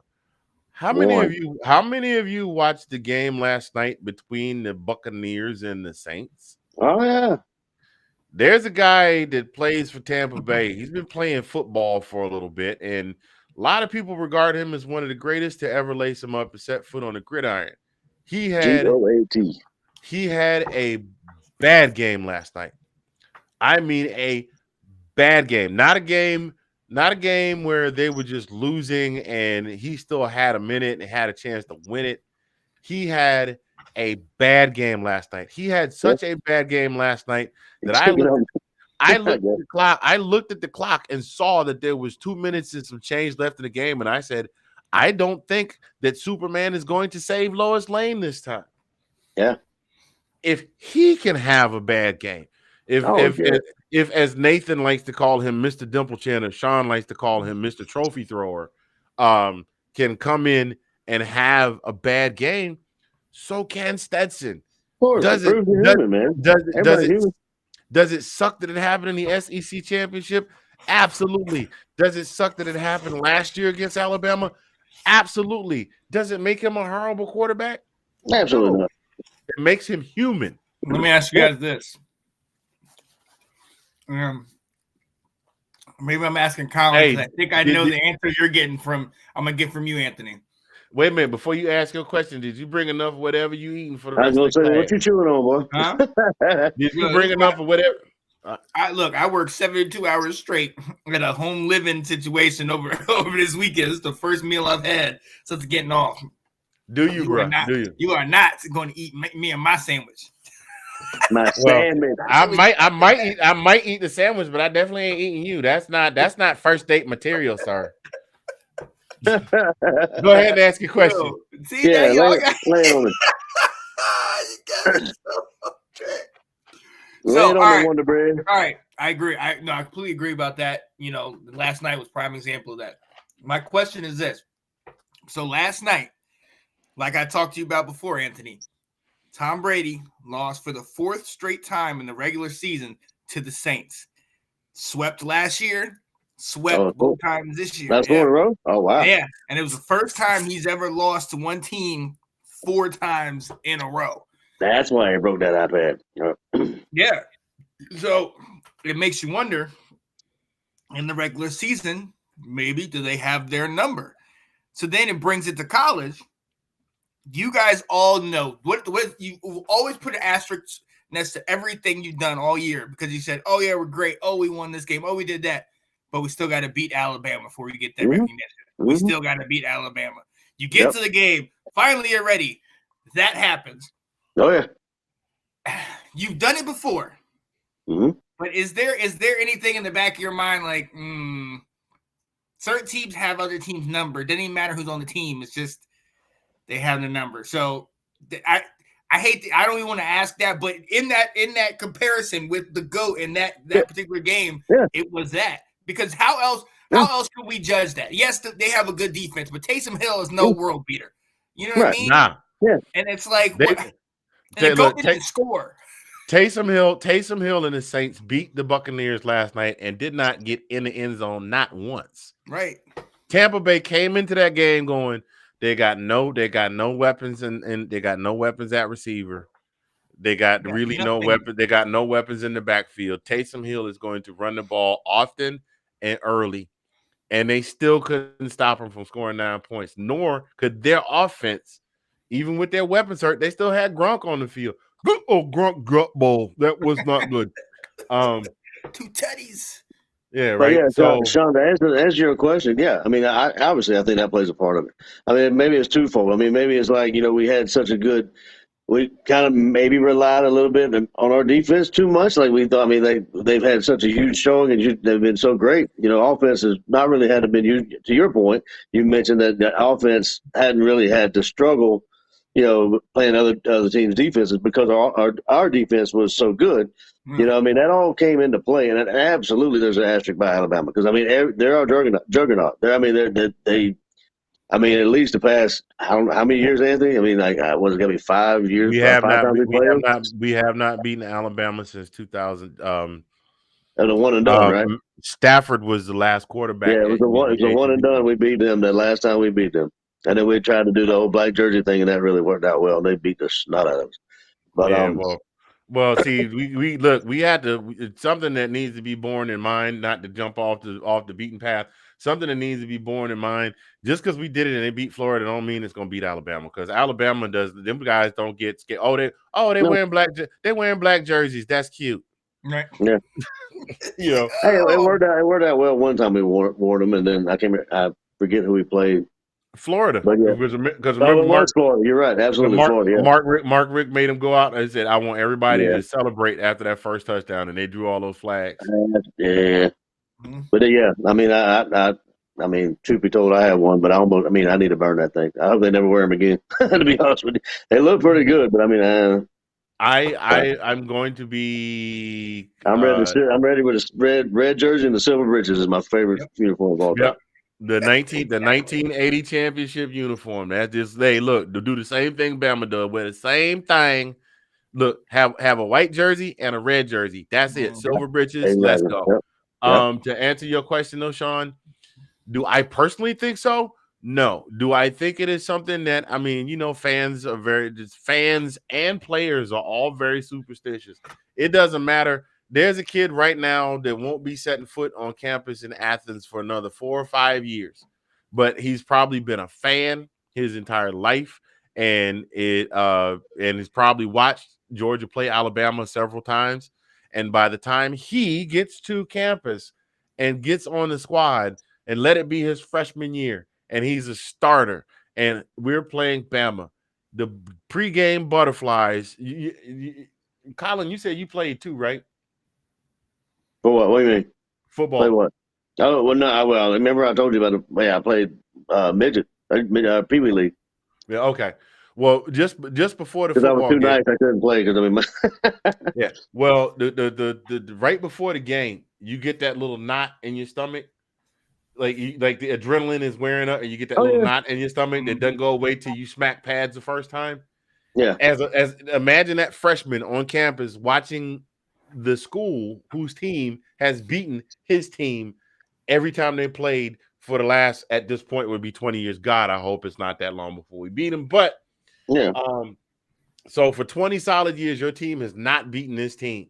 Mm-hmm. And you set foot on that field and you're standing out there and the crowd's chanting, "Go!" and you like to not, I think it does play with players' minds to some extent. I mean, you see, Aiden Hutchinson was on the sideline crying like somebody told him his dog was on its deathbed and they brought it back to life when they beat Ohio State. Mm-hmm. But personally though, you don't think they have their number. You think it's just they just got this right now. And from a personal standpoint of view, no, I think that it's like I said, Mark Rick brought the program back to a level of respectability. Now Kirby's building on that and trying to make it truly an elite program right alongside Alabama. He just ain't figured out how to beat his mentor. Well, I mean, a part of me thinks that all these coaches that came from under Nick Saban, they did go to other programs like A&M, what have you. Nick gave him a bits and pieces of the playbook, but I think he's got a lot of it that he kept for himself. I think he got a lot of it in his back pocket that he didn't get. You think he got a secret vault like Prince did, huh? Somewhat, yeah. I mean, I think he's got some stuff in there. He has to keep some stuff, close to the vest, and that they can't give away all his, secret play. Not, I won't say secret plays, but I mean all his, game winning. Yeah, all day long. And I think it's just taking Kirby a little bit longer than we would like for him to kind of catch on. You know what I mean? Well, and see, let's be real about something though. How long's Hardball? Wait, how long's Hardball been at Michigan State? Oh my God, 5-6 years. About 5 years. Michigan, I'm sorry. Yeah, he's been at Michigan. You said 5 years. Mm-hmm. He's been there 5 years. He just now beat Ohio State. mm-hmm. Kirby's been at Georgia 6 seasons, 1 season more. Mm. See, the thing with the fans is, you got to beat everybody. You got to beat them right now. And if you don't do it in 2 or 3 years, we're going to run you out of town. Yeah. But how long? But you said 6 years. How long do we give him though? I don't know. I mean, for what? I mean, how long? How long we give him what? I mean, to beat them, because 5 years. Everybody. Even if we go back to the first episodes in this show, Anthony, they were an afterthought. I said, hey, maybe we need to look at Michigan. You're like, no. Every year they lose to Ohio State. They're jokes. Boom, boom. And then this year they do it with the same. They got a new defensive coordinator. They got a couple new coaches. They do the thing. They win it. And it's like, okay, now everybody's like, he keeps his job. Your job, I don't think your coach's job is in jeopardy. You still went undefeated outside of Alabama. No. Yeah. You know what I mean? No. But how long do you give those? It's not contingent. Listen, if you win a national championship and you don't beat Alabama, obviously to some people there's going to be an asterisk. But if you win a national championship, I think you're on that elite level. You know what I mean? Let me lay it out for you like this. Like I said, it took Vince Dooley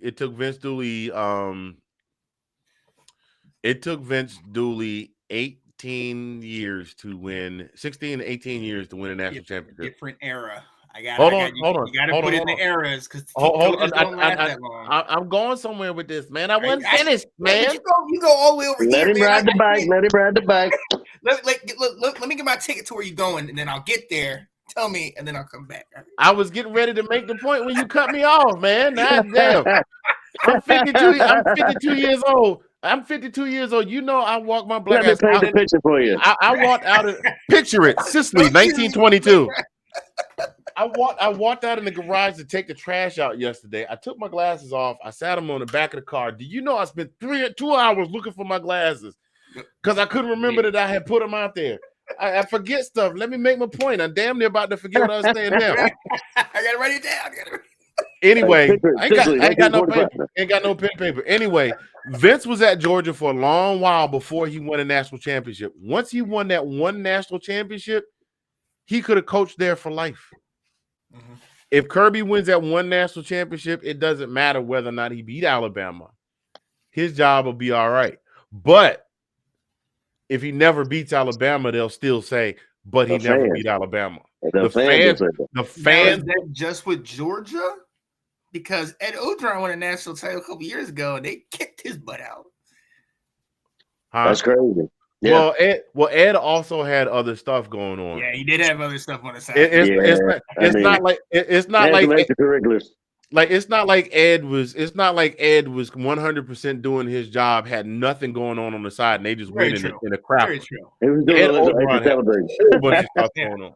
Yeah. Now, here's the kicker. We better hope that Kirby don't have no skeletons in the closet, because winning in that ain't nothing like winning a national championship for people to go like he's got shine the light on everything. He's got one light. He's got one light right now that just kind of hovers around him.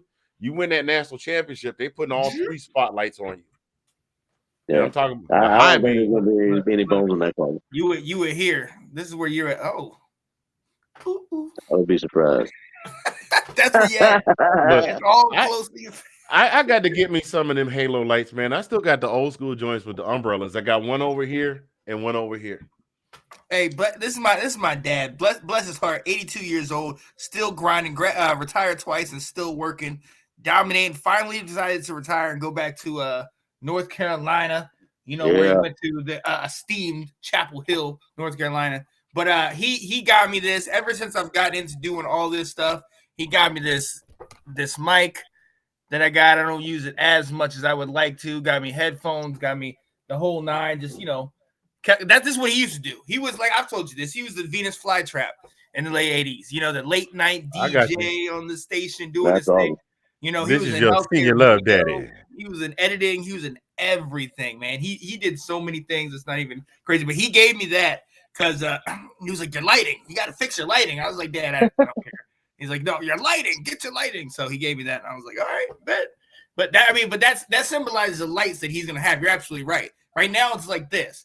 When it comes to, if you win that national championship, everything gets that you better make sure everything is jam up, jelly time. Look, it's like when your mama say company is coming and my house better be clean. Everything better be clean. Everything. So yeah, I do think if he wins the national championship, his job is secure. He will go into Georgia coach legend status, just like Dooley. But it won't just be the fans saying it. It'll be all the Georgia detractors, like them folks that try and sneak and throw shade, like Herbstreit and what's your other guy named Todd McShay and Finbaum and Skip Bayless. Yeah, I called you out, Skip. You saw the cross table from me. You know I come from that state. You know I represent them, even though I didn't play for them. You gonna sit there and try and act like, don't you sit there and tell me Kirby Smart is not a good coach. Well, over there on the sideline doing cartwheels. Over there on the sideline doing so many cartwheels, his strength and conditioning coach. You know his strength and conditioning coach lost 15 pounds of fat and gained 2 pounds of muscle over the whole season, trying to hold him back. He doing a community service project for that man, Skip. Anyway, go ahead. Yeah, no, I mean, I would say like even beating Alabama is a big thing. I don't think Kirby's job will ever be in. I mean, I don't think. I hate this. I won't think it'll be in that big a jeopardy. I mean, as long as he beats Florida, I mean, that's our biggest rivalry. As long as he continues to beat Florida, I mean, kind of put him on like I hate to put him next to Rick, but I mean, we're going to win 10 wins a season, but sometimes, I mean, like, it's getting to the premier program we have. 10 wins a season is not enough. I mean, it's we got to get that. That's why they got rid of Mark Rick. I think Kirby has actually managed to surpass Rick in the time that he's been coach. I have my own opinion. I have my own opinion about Rick. I mean, like Rick was a God-fearing man, which absolutely, you know, that's awesome. But I mean, I think he was getting too much heat from the front office. I think that his hands were tied on a lot of issues, the play calling. Like, I mean, you could kind of agree with me, Anthony. I mean, you see the play calling, it was not really. I mean, we didn't take chances. You know what I mean? I mean, no. Very seldom did we go down the field, try for a home run ball, or even, you know, we were definitely smash mouth, obviously, but you know, we never played aggressively. It didn't seem like, you know, and I think that they had him handcuffed. I think that the play calling was, you know, the front office. Yeah. The strength, the difference between Rick and Kirby is the strength of Mark Rick's offense was his running game.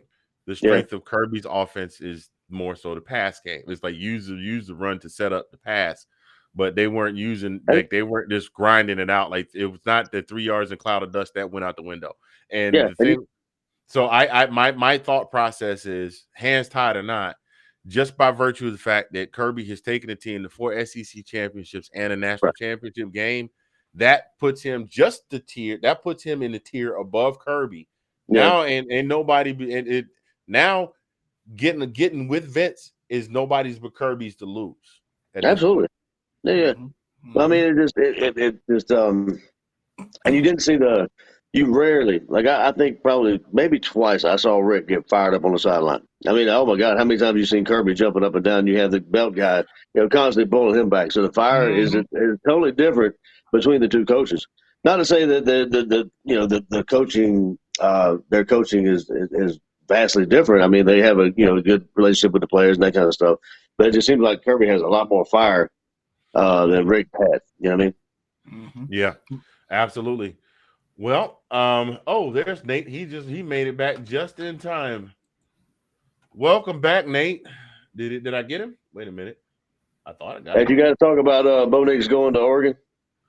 Yeah, we talked about that already. Okay. What you think? How you think he'll do good?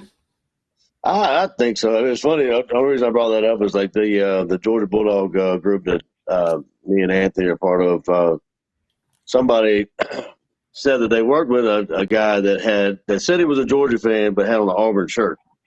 And I said, do you think the guy said, do you think he's a poser, or do you think he's really a Bulldog fan? And I responded, I said, maybe he's one of the guys in this group That's that hates the current quarterback for Georgia and is pissed that the 5-star is not playing and that Kirby didn't pick up Bo Nix. Yeah, So he was you want to? confused. Hey, listen, you want to know something stupid? There are several groups now. Just to go back to a couple of seasons ago, that it got so heated that they had to make the names of the quarterbacks. They had to make Fields and Fromm's No, name are you and telling me? Eason. Yeah. They had to make their names. Just for everybody. They had to make their names flaggable. So as soon as the name popped up, the admins it had to be held for review by admin before it got posted. Dude, Anthony, they're doing it now. That guy Greg, the admin, they're doing it now. They're doing it for One of those. for Stetson and JT. They're doing it for now. They're leading post now. It's getting that bad because folks are getting heated about it again. It's that time of year, and it's like Then again, you got people putting it out there just to get likes. They're just getting reactions. You know what I'm saying? Like people just ruffle feathers now. Now it's becoming one of the things that just post it. That's been a thing though. That's been a thing though, man. But like the rest of us that just like to come on and make our little jokey jokes and post our memes and have our fun having our little rivalries and calling the Bama fans gumps and calling the LSU fans corn dogs and it's becoming a tired conversation. I mean, that's post at the post. Oh, JT's better than Stetson. I mean, it's just tired. I mean, post something else. Right. Right. You got an opinion on something else, which post that. I'm tired of hearing about JT over Stetson. Right. Yeah. It's like the Four Top says, the same old song. Well, Nate, you made it back just in time. I don't have a final segment like you guys do, like you do, Nate, like you do, Sean. My final thoughts this week. This will more than likely be our last show before Christmas. So, to those of you that are traveling to your loved ones, just a lot of it is for folks. It's about I got to get the perfect gift and I got to make the perfect dish and just go and enjoy spending time with your family. I had a talk with my daughter last night, and I told her that Christmas to me is becoming harder to get into. Especially the last couple of years, because for me as a kid, it was get up in the morning, open the presents, play with the toys. Then you went outside and you played with your friends. And then we had to go back in the house and get dressed because we were going over to Auntie's house and we going over to such and such a house and we going over here. And that was Christmas night.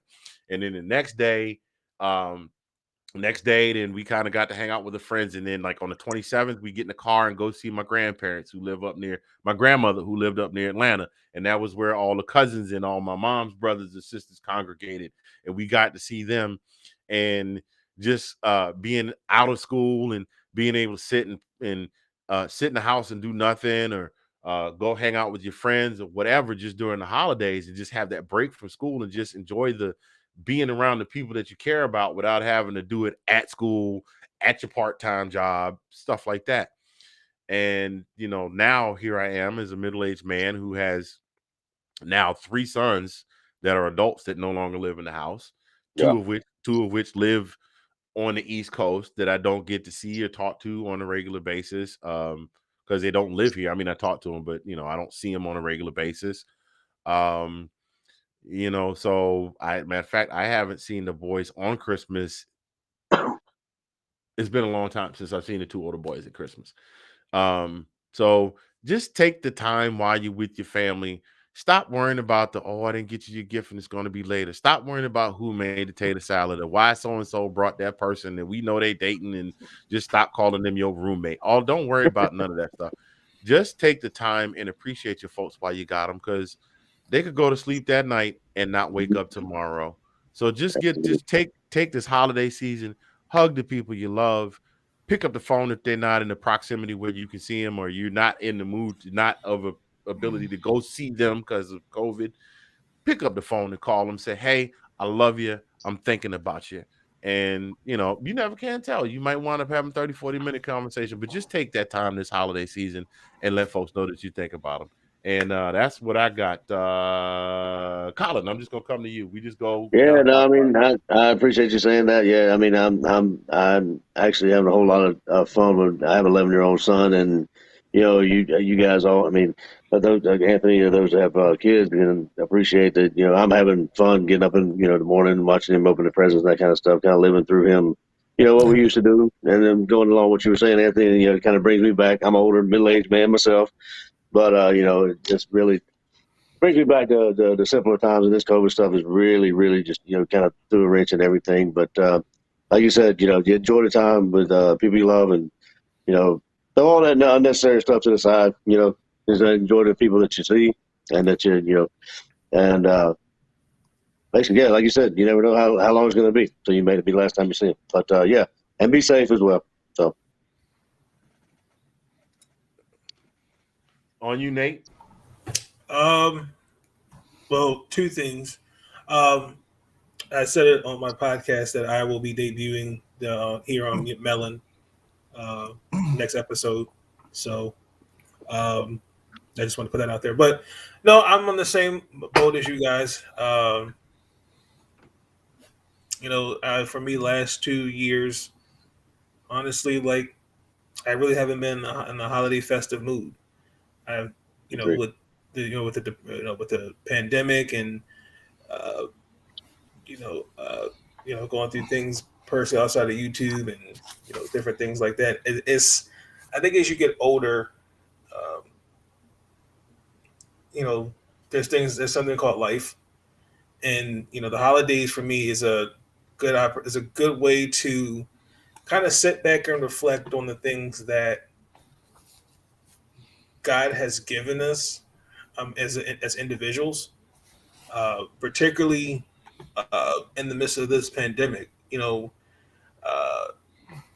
I haven't lost anyone in my family to COVID, thank God. But it's just crazy to see how some people, like, for example, like Karl Anthony Towns, he lost his mom. And, like he, in the interview, I could tell still he was depressed. But he still has to, go on. He has to,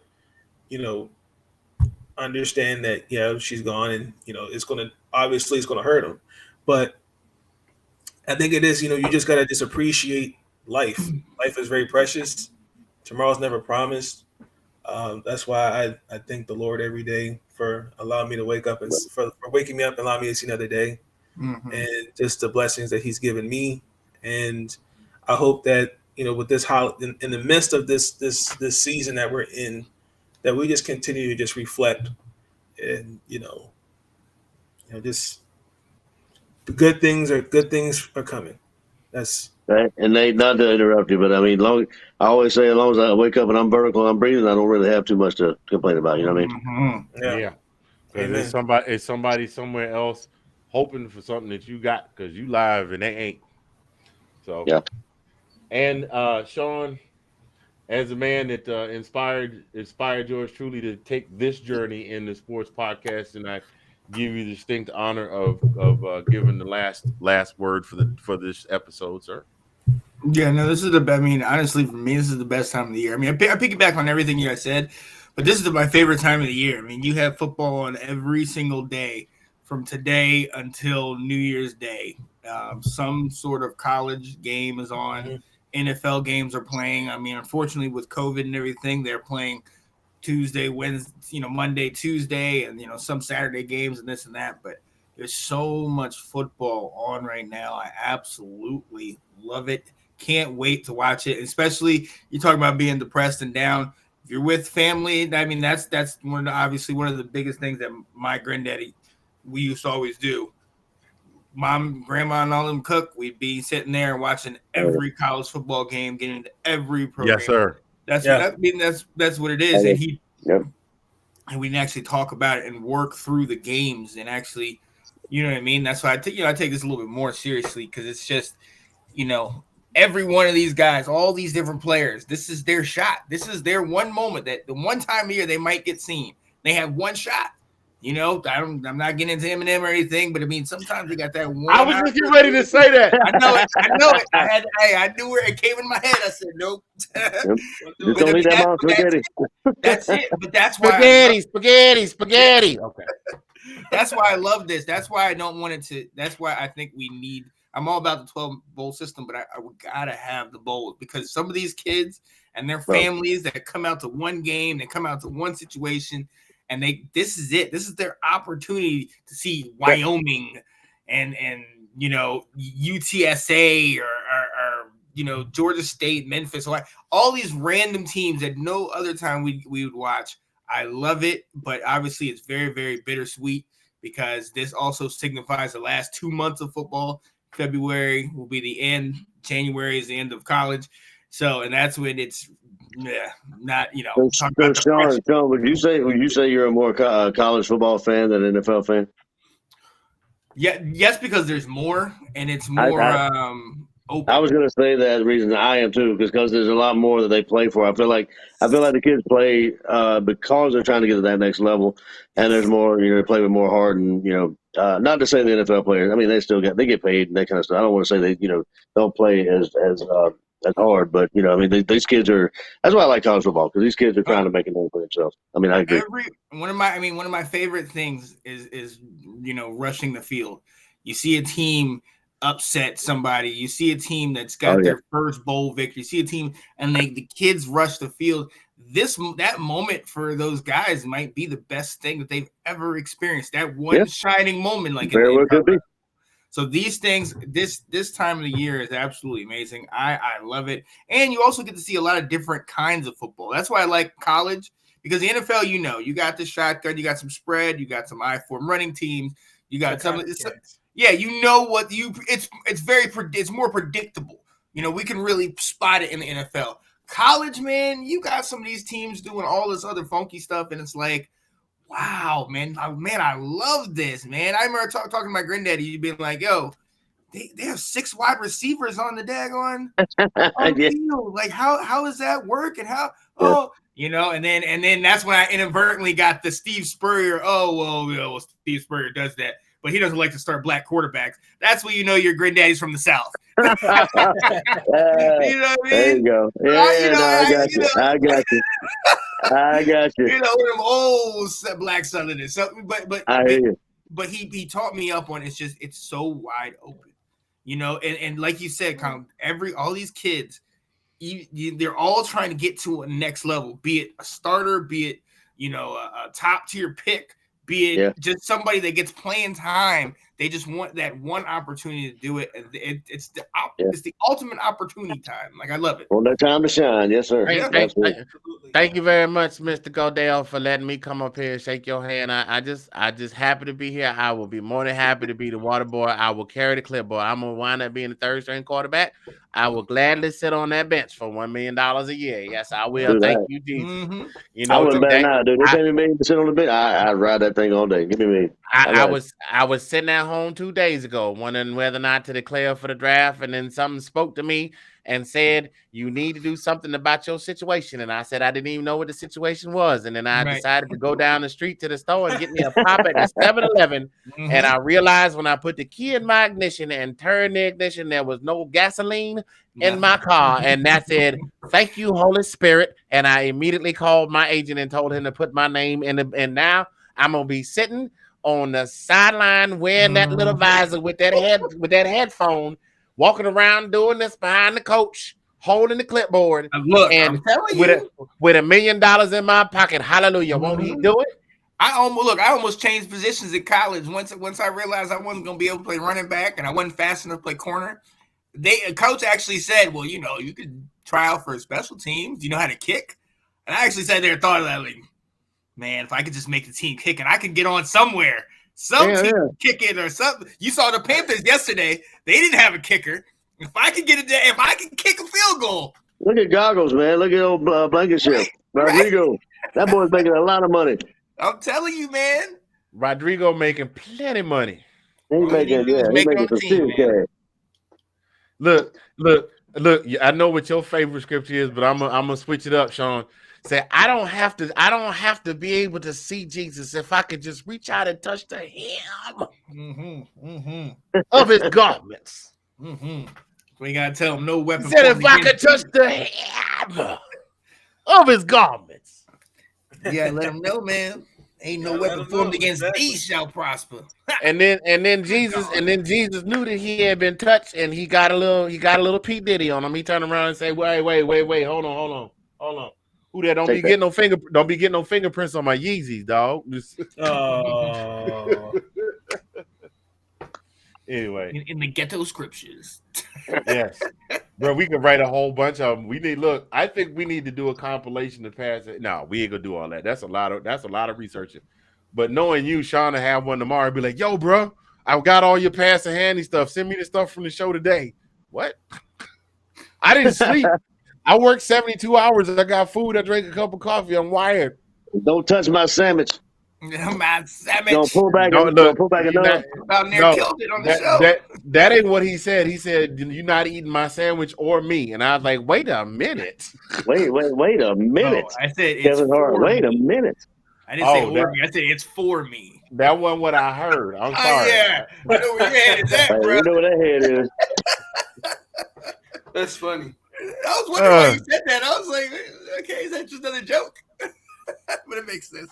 It's Christmas. Put it on the shirt. I'm sorry. I'm sorry. It's Christmas. It's the time of spreading cheer. It's the most wonderful time of the year. So I got a question. So is everybody like Sean? You're up here, right? You're in Nova. Mm-hmm. You up here? You going down to North Carolina for Christmas, or you staying around here? No, I'm going to West Virginia. I'm gonna potentially drive my fiance over, her and her sister, at West Virginia to see their parents. But then I'm going to be Northern Virginia. I'll be right here. I got you. Hey, Nate, you sticking around? Where you around here too, right? Are you around Northern Virginia? Who, me? No, I'm in. I'm on like upper Maryland. Upper Maryland. Okay, I got you. You sticking around? Or you got family? He live in Delaware. No, all my family. Most of my family is all local. Okay, I got you. Local, so. Anthony, I know where you at. Yeah. Hey, guys, I had to put this out just like I did on Roundtable. Nathan already heard this, but since HBCU has been the buzzword with college football this year, I want to try and plan a trip.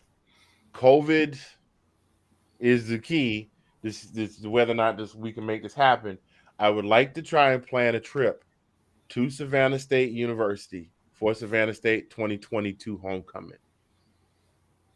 When would that be?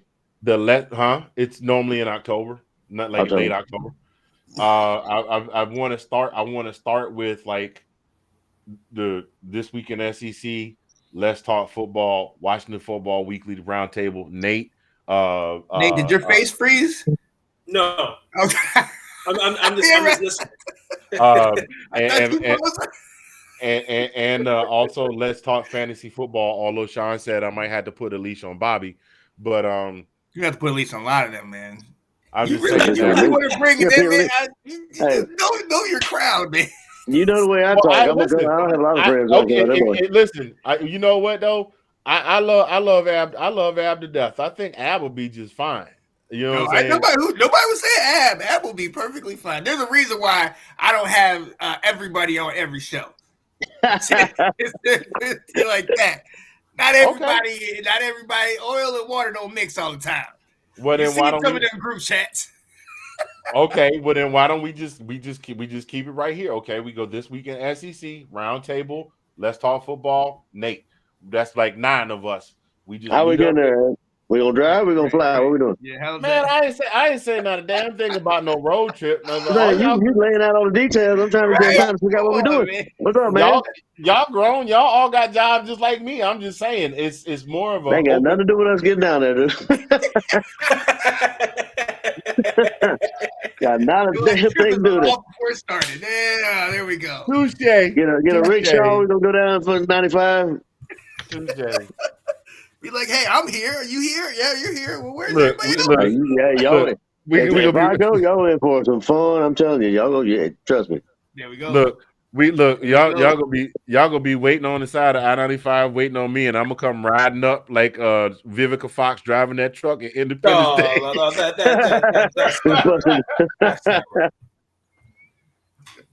I'm definitely down. Hey, right. we can do it. We can make a surprise appearance at my parents. It's only 2 hours away from there. We keep on going down south. But I mean, it would be nice. I mean, if we could do it long enough, I can show y'all where I went to school. Not just Savannah State, but where I went to high school and stuff like that. And so in downtown, we could give them a good lesson on where we came up from, man. Bro. Oh yeah, bro. Look, hey, first place I'm gonna take them. Kerry Hilliards. You think where? Kerry Hilliards. Oh yeah. Okay. What is Kerry Hilliards? Kerry Hilliards is a Savannah-owned chain of restaurants that specializes in Southern style cooking. I don't say we got to find some buffet somewhere. Mm-hmm. Man, if Paula Dean still had the family style dining downtown, we go down there. But she opened up Lady and Sons. That's a whole different animal. Plus that, dude, I told you about the buffet in my hometown, right? Yeah, some of us don't mess with it. Some of us don't mess with Paula Dean like that no more. Anyway, so but right, bro, $7.95, all you can eat buffet. Nathan was looking at me when I said Paula Dean. I could see the kenta claw starting to grow out of his neck. My brother. Anyway, ladies and gentlemen, we appreciate y'all tuning in to this week's edition of This Week in SEC Football. We could cut up and do this all night, but the football game's on. We missed the football game. Some of us got to eat dinner. Some of us got to go tend to our significant others. We appreciate you for tuning in or watching the replay. Thank you again to our sponsors, DJG Enterprises, GreekGans.com, 1906 Tees, and Envision Social Media. Thank you so much for doing what you do to help us continue doing this every week. We're going to get out of here. You all take care. We will see you on next Monday. So until then, holla.